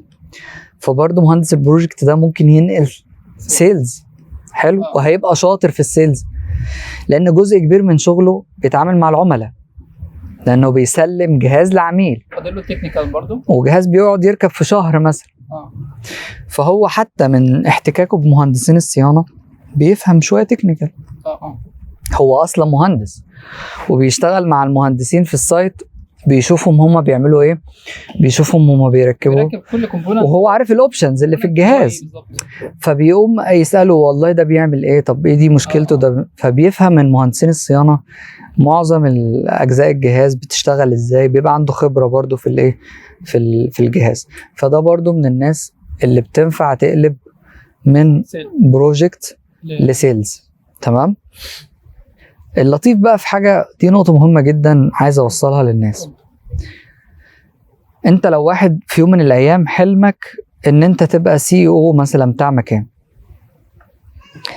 صعب جدا، يعني مش هقول لك مستحيل بس صعب قوي ان انت توصل انك تبقى سي او بتاع شركه كبيره وانت ما عدتش على السيلز. تمام. ففي ناس تقول بيزنس يعني. مهارات البيزنس ومهارات الكلوزنج، مهارات انك قاعد مثلا السي او ده في يوم من الايام هيقعد مع وزير، هيقعد مع رئيس دولة، هيقعد مع مش عارف ايه، لازم يكون عنده مهارات قوية جدا في الكلوزنج. كلوزنج يعني انك تقفل صفقة. بالظبط. فلو انت مهندس واحسن مهندس في الدنيا بقالك 20 سنة مهندس، غصب عنك وانت قاعد مع اي حد هتقعد تتكلم تكنيكال، تقول لك انت مش متخيل الجهاز ده بيعمل ايه، ده الجهاز ده رهيب، ده طلقه، ده بيطلع وبينزل وبيعمل. هو العميل ممكن ما يبقاش فاهم اصلا انت بتقول ايه كتكنيكال، وده مش عيب. يعني العميل ده مثلا دكتور او حاجه، هو راجل ما درسش هندسه، هو درس طب، فهو خبرته التكنيكال طب مش هندسه، انت خبرتك التكنيكال هندسه. فانت محتاج ان انت تكون عندك بقى مهارات التواصل اصلا، انك تبسط له الفكره، تقول له لا والله يا دكتور الموضوع ده هيفرق معاك في العيانين، هيعمل لك كذا كذا، فهيخليك تخلص العمليه بدل ما كنت بتخلصها في ساعه هتخلصها في 10 دقائق. الدكتور هيتبسط قوي من القصه دي. هو مش هتقعد بقى تشرح له ازاي الجهاز بدل ما كان بيخلصها في ساعه ما بيخلصها في 10 دقائق. هو ملوش دعوه ملوش دعوه السحر اللي بيحصل جوه الجهاز ايه، هو له دعوه بالنتيجه. فالسي او دايما لازم يكون عدى على السيلز، لازم يكون عدى على الكوميرشال. يعني احنا بنقول على السيلز الكوميرشال، يعني الكوميرشال بزنس او عامه. طب بيبقى اسرع شويه في السيلز؟ على حسب. في ناس بتبقى يوصل سي او، وحضرتك قلت في الاول ان الصيانه ممكن يفضل طول حياته، ممكن يفضل طول حياته صيانه. الصيانه انك تنقل من الصيانه لاي حاجه صعب، بس مش مستحيل، بس صعب وحاجه متعبه جدا. ليه؟ زي ما احنا قلنا المهندس كل ما بيقدم كل ما بقى الأهمية بتاعته أكبر، كل ما بيبقى الاعتماد عليه أقوى. تمام. جامدة جدا ان احنا محتاجين عنده خبرة كبيرة. بالظبط. أنا واحد مثلا خدت 5 كورسات في هولندا، تمام، خدت رنين وخدت سي تي مرتين وخدت اكس راي مرتين وخدت ورك ستيشن وخدت ده غير الحاجات الاونلاين. تمام. الحاجات دي كلها بتفرق في البيزنس. ليه؟ لان انا لما بيحتاج رنين بيلاقيني، بيحتاج سي تي بيلاقيني، بيحتاج مش عارف كذا، فانا بسد في كذا حاجه. لو انا سبت الصيانه هو هيحتاج مهندس حد يشتغل في الرنين وحد يشتغل في حد يسد الاماكن اللي انا كنت بقى فانا خساره بالنسبه له ان انا اسيب الصيانه. فهتلاقي مثلا صعب جدا ان تلاقي اي مدير حتى ان هو يفرط فيك بسهوله.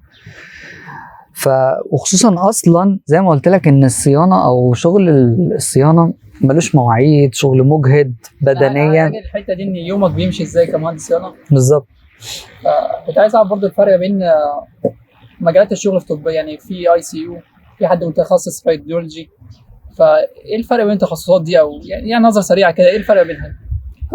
انا زي ما كنت بقول للشباب قبل كده، هو كله شغل، كله شغل. يعني انت كل شغل ليه طبيعه في العمل، يعني طبيعه تفاصيل اليوم زي ما انت بتقول كده، او تفاصيل العمل. يعني حاولوا يا جماعه تبصوا لها من وجهه نظر مختلفه. جميل. انت بتقول اي سي يو، انت بتفكر في الاي سي يو ان هو ايه؟ بتاع الجهاز الصغير اللي انت مش معقده قوي، فاكر نفسك ان انت هتاخده وتقعد على مكتب بقى ماشي خشب زان، وجنبك اللابتوب بتاعك الماك مثلا، بتاع الكابتشينو او ستاربكس، المج بتاع ستاربكس قاعد جنبك، وقاعد ماسك العده الالماني في ايدك، وقاعد بقى تصلح وفي التكييف والقصه دي. الكلام ده مش حقيقي.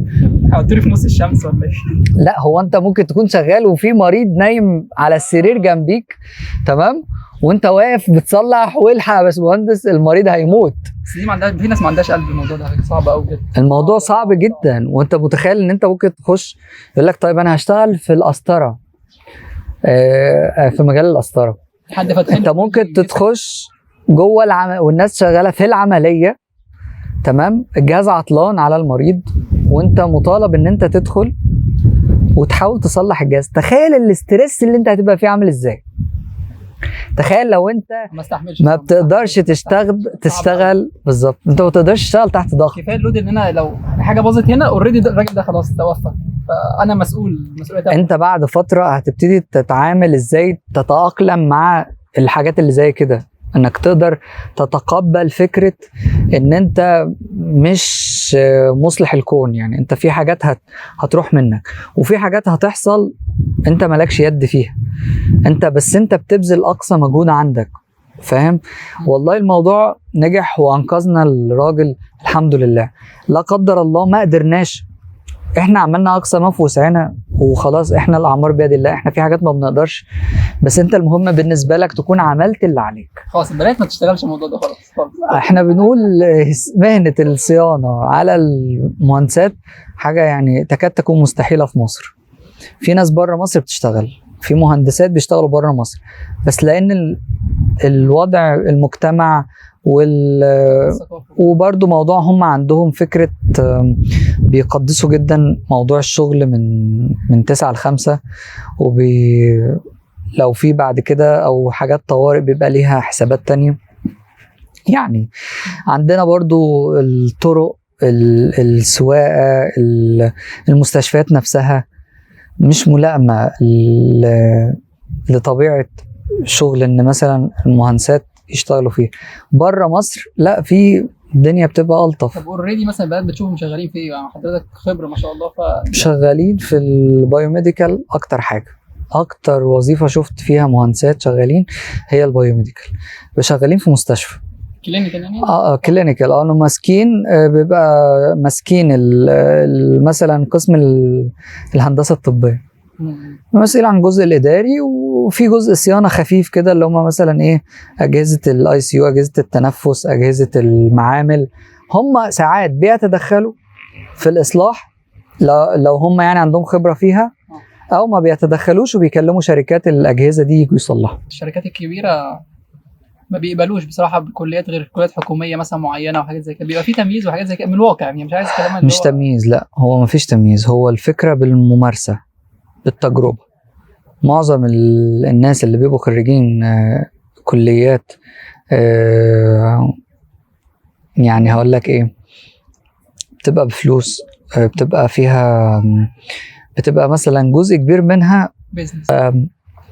فساعات او مش يعني، في الاغلب بتبقى الجامعات دي بتركز اكتر على البيزنس، تمام، اكتر ما هي بتركز على التكنيكال. فتلاقي معظم الجامعات الخاصه الكبيره بتلاقيهم دايما اللي خريجين فيها تلاقيهم دايما داخلين في مسابقات اللي هي بتاعت الستارت ابس، وهو عايز يبقى انتربرينور ودارس بيزنس واخد MBA او ماشي في تراك MBA او القصه دي، فتلاقيه دايما دماغه بيزنس. فلما انت تجيبه تقول له لا والله ده انت هتسهر وتشتغل وتصلح وتعمل مش عارف ايه، انا مش بقول ان كل الخريجين كده، بس انا بقول يعني ان دول في الكالتشر، هم تعبوا نفسهم اكتر. ايوه الكالتشر بتاعتهم. انا عايز اطلع من الكليه اركب BMW مثلا، هو واحد اوريدي صارف له كام مليون جنيه في بقول لك امتى هركب البي مثلا. انت بقول لك انت لو مش تركبها، لو بتفكر في البيزنس بالشكل ده، تمام. فواحد بيفكر في البيزنس بالشكل ده وعايز يشتغل مثلا في حاجه هي مهما كانت هي وظيفه بتدخله دخل ثابت، وبيحصل لها زياده سنويه بنسبه كذا من المرتب ومش عارف ايه. فكره ان المرتب يتضخم او يتضاعف ده مش حقيقي، ده مش هيحصل. ليه؟ لان اللي بيتضاعف هو ايه؟ هو راس المال. اللي بيتضاعف هو ان يبقى عندك راس مال وبتشغله فبيتضاعف، لكن انت بتشتغل في وظيفه هيتضاعف ازاي؟ بالظبط. وكمان وظيفة بتستهلك منك جزء كبير جدا من طاقتك البدنية كستريس، تفكير كمش عارف ايه، فانت ما بتعرفش تعمل جنبها حاجة. وحضرتك قلتها، ما قلت ان انت سبت أنا الشغل بتاعك اللي هو في ايم بالظبط عشان خاطر ان انا اعمل القصة دي. جميل. فيما بعد انا مثلا حاولت ان انا اعمل، انا اوريدي شغال في الام بي اي، تمام، بدرس ام بي اي دلوقتي، بس فكره ان انا اوازن بينها وبين الشغل تكاد يعني تكون صعبه جدا. فانا بعاني عشان اعرف احضر المحاضرات بجانب الشغل، لدرجه ان انا وقفت الام بي اي اكتر من مره، يعني كنت بوقف واجل لسه راجع ابتدي فيها من شهر، بس الموضوع صعب. بالتوفيق والله. الله يخليك. فاللي هو انا بس بشرح الكلام ده ليه؟ لا والله انا مستمتع عشان الحلم بس عند الناس.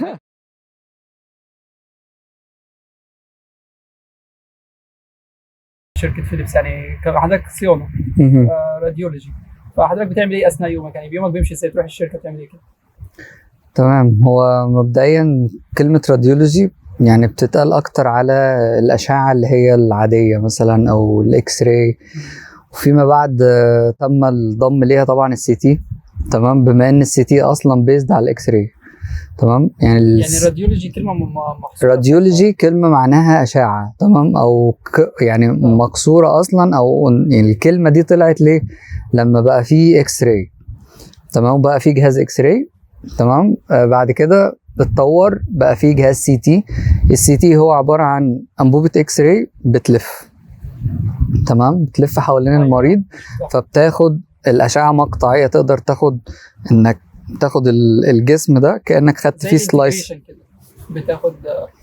بتلف حوالين المريض والمريض بيتحرك في نفس الوقت، فبتقدر تاخد سكان على الجسم كله وتعرف تاخد مقاطع من جسم الانسان، على عكس الاشعه العاديه اللي هي بتبقى مثلا انت واقف والانبوبه قدامك بتطلع الاكس راي، فالاكس راي اللي بيخترق بيعدي، تمام، بيجي على هنا ديتكتور، واللي ما بيعديش بيبقى اسود مثلا الناحيه الثانيه، او العكس يعني تمام، ان اللي بيعدي بيبقى اسود واللي ما بيعديش بيبقى ابيض شويه، فبالتالي بتعرف تاخد الايه الصوره 2 دي مثلا فبالتالي الراديولوجي بادئه بالاكس راي وبعد كده السي تي.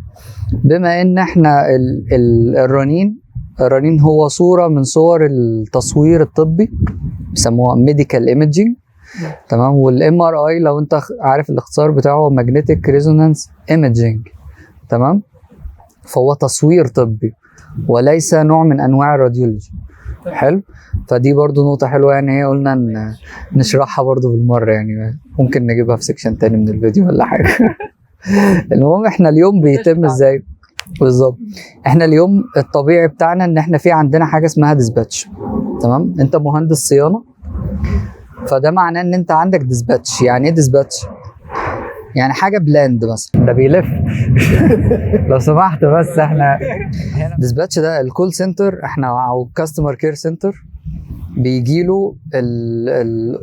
له مثلا ايه مكالمه من العميل، والله انا عندي مشكله في الجهاز الفلاني، تمام، دي بيبقى اسمها كوركتيف مينتننس، ماشي، مطلوب زياره كوركتيف مينتننس، او الشركه هي اللي بتكلم العميل تقول له احنا عايزين نيجي نعمل لك بريفنتيف مينتننس، تمام. دي كوركتيف يعني اصلاحيه، بريفنتيف يعني وقائيه، فاحنا بنعمل الجهاز صيانات وقائيه وبنعمل له صيانات اصلاحيه. الوقائيه ده بيكون الجهاز اوريدي شغال سليم، احنا بنروح له مثلا 4 مرات في السنه، كل 3 شهور بنروح نعمل سبيسيفيك تاسكس مكتوبه مثلا في المانيوال بتاع فيليبس او بتاع سيمنز او بتاع جي ايا كان الشركه، كله بيمشي بنفس الطريقه. بتروح تعمل التاسكات المطلوبه منك في الزياره دي، يعني ممكن كل زياره بيبقى ليها تاسكات مختلفه، مش شرط تكون هي نفس التاسكات، لا، بس في حاجات لازم تتعمل في الصيانه دي. ليه؟ لان الصيانه الوقائيه بتحمي لك الجهاز ان هو يعطل، تمام. انت دايما كده لما بتروح تعمل صيانه لعربيتك كل فتره بتبقى ضامن بنسبه كبيره ان هي مش هتقف منك في الطريق، صح؟ ونفس القصه بتتعامل مع الاجهزه. وما ينفعش يعطل وهو مريض عليها. بالظبط كده. دي طبعا فالارجنسي اصلا عندنا عاليه، لان احنا بنشتغل في اجهزه طبيه عليها مرضى وعليهم حالات مثلا ارجنت، ما ينفعش الجهاز يعني يعطل وفي عليه مريض، بتبقى حاجه صعبه جدا يعني. تمام. فانت الشركه عندنا بتكلم العميل تقول له احنا جايين نعمل لك صيانه دوريه، فخلاص انا ببقى عارف في الديسباتش ده بيبعت لي ميل قبلها بيوم، انا عندي بكره صيانه في الجهاز الفلاني. تمام.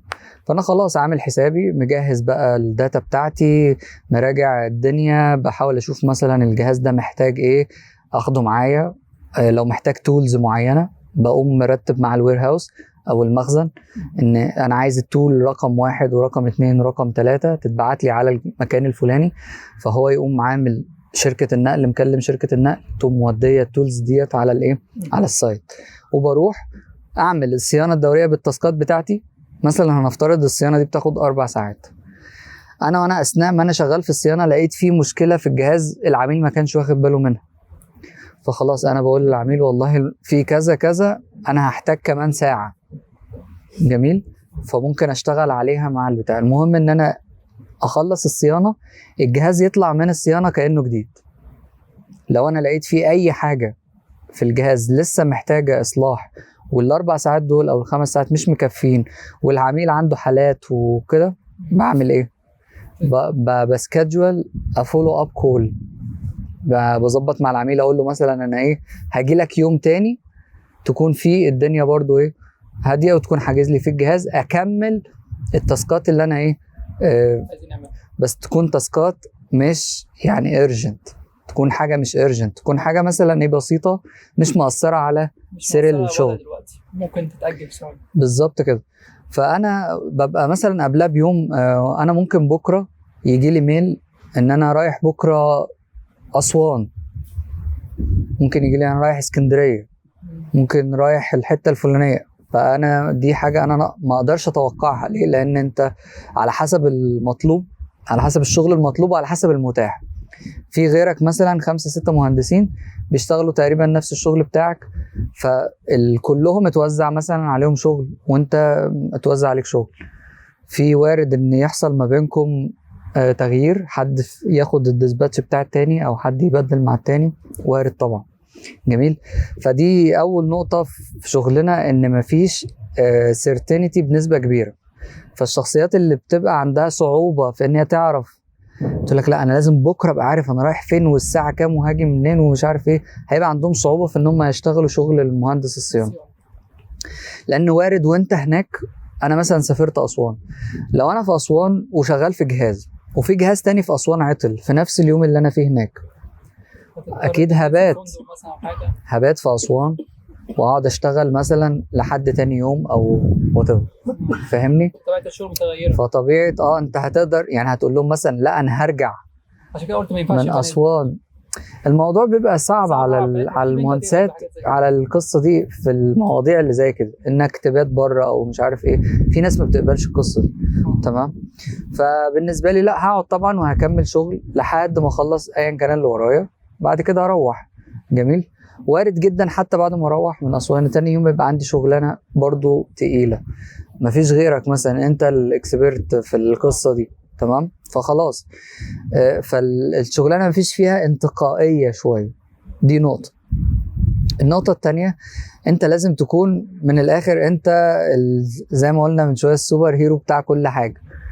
انت بتعرف تسوق، لان انت طبعا عربيتك لا مش هتروح الاسوان بالعربيه، يعني بتروح مثلا طيران، بس اقصد لو انت في القاهره او حوالينها او محافظات مثلا قريبه، انت معاك عربيتك، انت هتروح مثلا بكره في الحته الفلانيه، تنزل عربيتك، فانت لازم تكون بتعرف تسوق.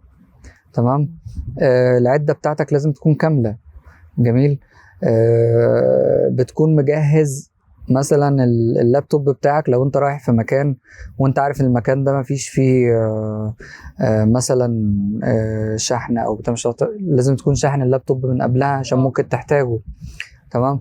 فاليوم بتاعك ممكن يقف على اتفه الاسباب، يومك في الشغل في الصيانه حرفيا ممكن يقف على اتفه الاسباب. ممكن لو انت مش معاك تايراب ده اللي هو الافيز كده، حاجه زي شريط بلاستيك كده بتربطه، تربط بيه مثلا الكابلات مع بعضها بالظبط ده. فانت ممكن يقف يومك على حاجه زي كده، فتقعد تنزل تدور على مكان تشتري منه حاجه زي كده، فده غلط.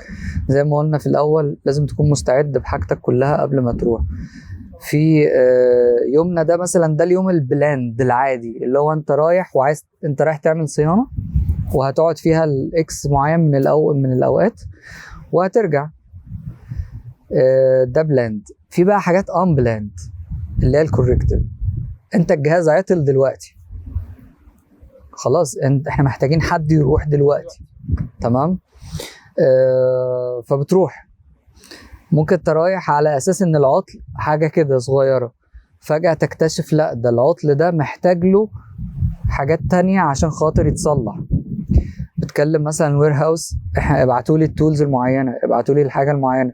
في حاجات معينه ما بتلاقيهاش، في حاجات مثلا محتاج تشتريها من الماركت عشان تصلح بيها، في حاجات بتضطر تطلبها من بره.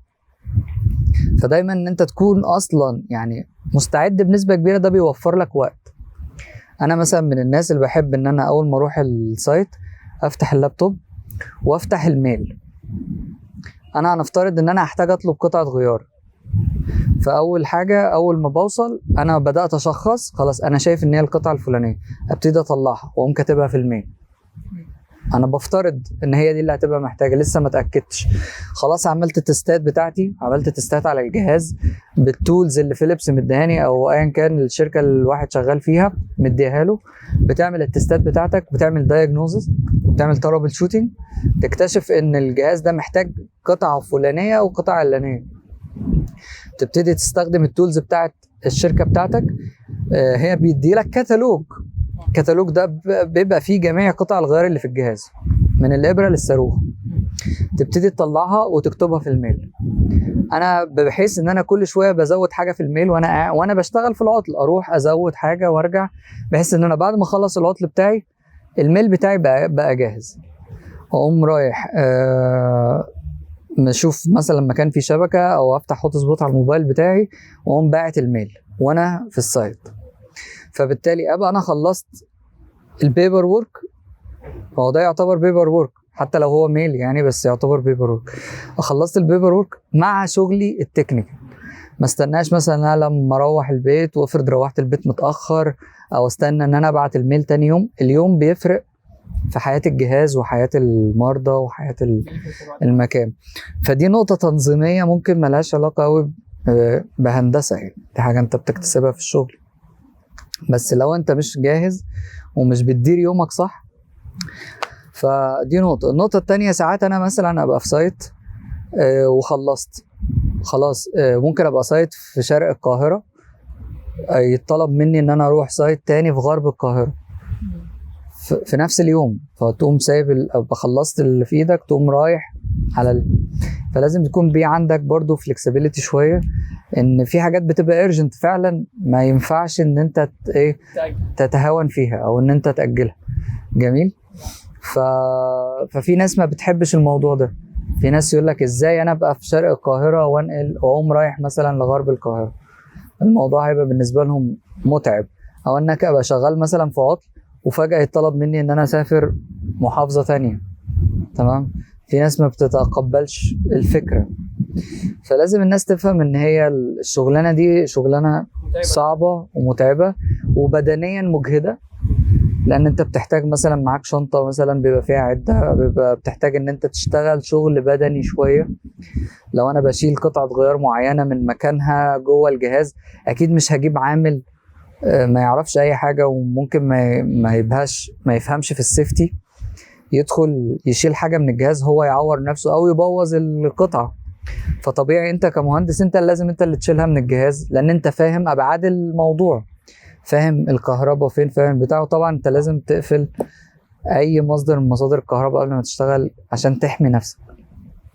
تمام. كنت عايز اسالك برضه اماكن تدريب حضرتك تعرفها الناس تضرب فيها، يعني حضرتك بترشحها. انا مثلا سمعت عن 57، سمعت ان فيها اجهزه مش موجوده في مصر، يعني اجهزه على مستوى عالي وحاجات زي كده. فلو في اماكن مثلا تدريب كويسه احنا يعني زي ما كنا بندردش من شويه، في مستشفيات كتير جدا والعدد اكبر، عدد الطلبه كبير جدا، تمام. فهي مش هتبقى الموضوع انتقائي بالشكل اللي انت متخيله. يعني مش فكره انا والله عايز اتدرب في المكان الفلاني فالموضوع سهل، اقوم رايح لهم السلام عليكم انا عايز اتدرب، هيقولوا لي تعالى معانا من يوم السبت. مفيش الكلام ده. وفي الكلام اللي هو انت بتسيرش على المتاح ايه، وبتتجه ليه ان انت تابلاي عليه وتنافس ان انت يكون عندك سي في محترم. انت كبرسونال البرسوناليتي بتاعتك قويه بحيث ان انت تقدر تبقى مميز في وسط الناس، تمام. دي النصائح بتاعتي اللي انا هقولها للناس. لكن كاماكن طبعا يعني في المستشفيات الكبيره كلها يعني لا، هو طبعا اللي انا اعرفه سيمنز بتعمل كورسات وبتعمل تدريب. ده طبعا دي حاجه عظيمه جدا، ودي حاجه انا يعني بحبذ طبعا ان الشركات الكبيره كلها تعمل حاجه زي كده. بس في كل شركه بتبقى ليها وجهه نظر يعني، تمام. وبيكون بتاهل الناس ان هم يشتغلوا في سيمنز على طول. يعني مثلا اللي خد انترنال شيب في سيمنز هو مؤهل ان هو غالبا هينتقيوه. ممكن طبعا يعني بيكون هو ليه ادفانتج طبعا عن اي حد تاني. جميل. بس لو بنسال على اماكن ممكن مهندس احمد يفيدنا برضو اكتر مني في الحته ديت. فممكن نلف الكلام على باشمهندس احمد. باشمهندس احمد درويش ادمن في جروب هندسه، نتعرف عليه هندسه بقى ونعرف الجروب ده بيعمل ايه، وعليها برضه التدريبات. كنا نكمل بقى التدريبات نتدرب فين، يعني اماكن كويسه ان احنا كطلبه نتدرب فين. تمام جدا. اهلا بيك يا وسام. وعرفنا بنفسك. اكيد طبعا. انا احمد درويش، طالب في الهندسه الطبيه الحيويه في جامعه مصر للعلوم والتكنولوجيا. تمام، ان شاء الله بقى لي سنه كده واتخرج على خير ان شاء الله. طيب بدايه التدريب لما حد مثلا يقول انا هتدرب والله في مكان بيكون اندر جرادويت بس او جرادويت بس، هو في الواقع حسب اجتهادك. يعني مثلا في اماكن معينه بيبقى عليها كلام كتير، لا والله ده بياخد جرادويت بس، ده غير صحيح. لو انت قدرت تثبت نفسك واجتهدت فعلا ربنا ان شاء الله هيكرمك وتقدر توصل للمكان ده. تمام. طيب المستشفيات كتير بتقدر تتدرب فيها، اي مستشفى تقدر تتدرب فيها. الاحتماليه مهما كانت ضئيله انت ممكن تتميز وتقدر انك تتدرب فيها. هتقول لي ازاي؟ هقول لك بالعلاقات، تمام، وباجتهادك وسعيك. مستشفى مثلا زي مستشفى دار الفؤاد 57 اللي انت ذكرتها، مستشفى السعودي الالماني، مستشفى زايد التخصصي. دار الفؤاد طبعا دار الفؤاد قوي جدا. مستشفيات كتير موجوده، تمام. مستشفى قصر العيني، تمام. المستشفيات دي كلها حتى لو قال لك حد ما فيهاش اصلا تدريبات، يعني صدقني ده غير صحيح. حتى لو 1 أو 2 اتدربوا يبقى كده فيها تدريب، يبقى هو كده اكتسب خبره. تمام. طيب فيما يخص الشركات او المؤسسات او المنشات او غيرها، زي ما الباشمهندس ايهاب كان قال لك ايه، في شركات كتير ممكن مثلا ما يكونش لها علاقه قوي بمجالك بشكل واضح، ولكن هتستفيد منها. عندك مثلا سامسونج، هواوي، الشركات العالميه الكبيره ديت بتقدم انترنشيبس قويه جدا، تمام. الشركه كان في قصدي مؤسسه زي الNTI ناشونال تيلي كوميونيكيشن انستيتيوت، تمام، دي بتقدم انترنشيب بعد ما بتخلص برضو بيبقى في مبلغ مادي عشان هي انترنشيب، تمام، وبتستفيد منها سواء مثلا سوفت وير او غيرها، تمام. بيبقى في تراكس كتيره جدا. طيب نتكلم بقى عن ان انت دلوقتي دخلت الانترنشيب، ربنا وفقك وقدرت انك تدخل المكان دوت. طيب تثبت نفسك ازاي؟ بسرعه، مهم جدا انك تاخد نوتس، ده اكيد، تمام، ولكن في نفس الوقت مهم انك تسال اسئله صح. طب ازاي تسال اسئله صح؟ انك اللي تاخده ترجع البيت تذاكره، تمام، انك ما تكروتش. الانستراكتور اللي بيتكلم تحاول تفهم دماغه، تركز معاه قوي قوي، تمام. مع الوقت هيلاقيك مركز، مع الوقت هيلاقيك بتحاول تثبت نفسك، وهو هيكون عارف انك بتعافر، هيعجب بيك، هيكون عايز ان هو يتعرف عليك اكتر، هيكون عايز اللي هو بعد كده قدام، تمام، لو لقى فعلا انك يعني كذا تيست هيعمله لك كده، لا انت كده ايه، انا عايزك معايا، فاهم قصدي؟ هتلاقي فرص وابواب كتير بقى بتتفتح ليك لمجرد انك ايه، اجتهدت وركزت في الانترنشيب. ناس بتروح الانترنشيب او بتروح مثلا تدريب او ايا كان، بتجيله فرصه في مكان كويس بس للاسف بيضيعها. ليه؟ لا بيسال، لا بيتفاعل، لا اي حاجه، تمام. طيب نيجي لنقطه جروب هندسه.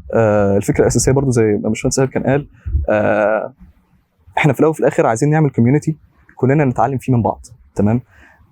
ان احنا فعلا نكون مهندسين حقيقيين قبل ما نكون كمان مهندسين اللي احنا نعرف نفكر كتفكير مهندس، تمام. الالكترونكس مهمه، السوفت وير مهم، الحاجات دي كلها مهمه، ولكن في نفس الوقت ايه، متخصصين في مجال معين ولا احنا بروبلم سولفرز تاني كده. مينلي الهندسه الطبيه، ولكن مع ذلك اكيد طبعا كل التخصصات مرحب بيها. تمام. طيب ايه الحاجات المستقبليه ان شاء الله احنا ناويين نعملها؟ في مثلا كامبس، كده كده الحاجه بتبقى افيشنت اكتر لما انت بتخليها اوف لاين على ارض الواقع. الاونلاين يعني كلنا جربناه وخلينا معترفين. بالظبط، تلاقي حد فتح الميتنج ولا حاجه ورماها التليفون على السرير، ده ما ينفعش.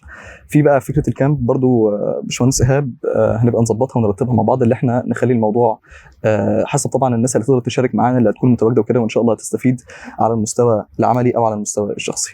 بس كده. شكرا لك جدا. اهلا بيك. وانا اكتر يا حسام.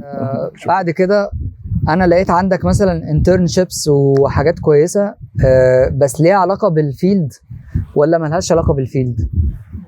ما هي دي برضو بتفرق. فلو انت لو هي تريننجز او حاجات ملهاش علاقه بالفيلد اللي انت رايح تقدم فيه، حاول ان انت تقول الحاجات المشتركه بينها وبين الفيلد ده في الانترفيو. دي نقطة تانية برضو، دي من الحاجات اللي هي ممكن تعمل لك ديسكارد عن غيرك. يعني لو انا لقيت حد التريننجز بتاعته او الكورسات بتاعته ريليفنت للحاجة اللي انا بشتغل فيها، ده بالنسبة لي طبعا هيكون افضل من حد كورساته وحاجته ملهاش علاقة. تمام. انا لو انت عايز اشغلك كفيل سيرفيس مثلا، لما الاقي ان التريننج بتاعك ليه علاقة بالالكترونيكس والكهرباء والحاجات دي وميكانيكال وورك، ده حاجات هتبقى حلوه ادفانتج ليك. لكن لو لقيت كورساتك كلها ويب ديزاين وفوتوشوب ومش عارف ايه، ما هي حاجات حلوه برضو وكل حاجه، بس ملهاش علاقه، مش هستفاد منك. يعني انك تكتب لي كورسات ملهاش علاقه بالفيلد اللي انت داخل عليه وتقول انا واخد الحاجات دي، ما ماشي الف مبروك، انا استفدت ايه؟ تمام. انا عايز حد يكون اقرب حاجه لطبيعه شغلي، تمام، عشان اشغله. وفي نفس الوقت لو جالي حد عايز يشتغل سيلز ولقيت عنده واخد كورسات سوفت سكيلز من ديل كارنيجي مثلا، حاجه محترمه جدا، هتبسط جدا منه. لكن لو لقيت واحد جاي لي بنفس الكورس ومش كاتب جنبيه اي كورس تكنيكال، طب ما انا برضو هقلق منك، هل انت بتعرف تكنيكال ولا ما بتعرفش؟ جميل. دي برضو نقطة. النقطة الأخيرة برضو اللي ساعات بتفرق في السي في، وأنا برشحها للشباب اللي عايزين يشتغلوا في صيانة، لازم تكون أو يفضل طبعا تكون بتعرف تسوق، وتكتب في السي في إن أنت معاك رخصة سواقة يعني. لأن معظم المهندسين الصيانة لازم بيكون معاهم عربية وبيشتغلوا وبيسوق. يعني السيلز هيتصرف، مش هتبقى مشكلة كبيرة لو هو ما بيعرفش يسوق في الأول يعني. لكن لازم يكون معاه عربية برضه يعني ولا مش لازم؟ هم ممكن يجيبوا له عربيه كده في اوبر، في وسائل كتير ان انت تروح. لكن الصيانه مثلا انا عايز اتحرك الساعه 1 بالليل، عايز اتحرك الفجر، ممكن ما الاقيش مشاوير كبيره، فلازم تكون دايما في عربيه تحت رجلي زي ما بيقولوا، اتحرك في اللحظه والتو اللي انا محتاج اتحرك فيه. تمام. فدي نقطه برضو في السي في مهمه. نقطه السي في ببص على الانجليش طبعا والليفل بتاعه عامل ازاي.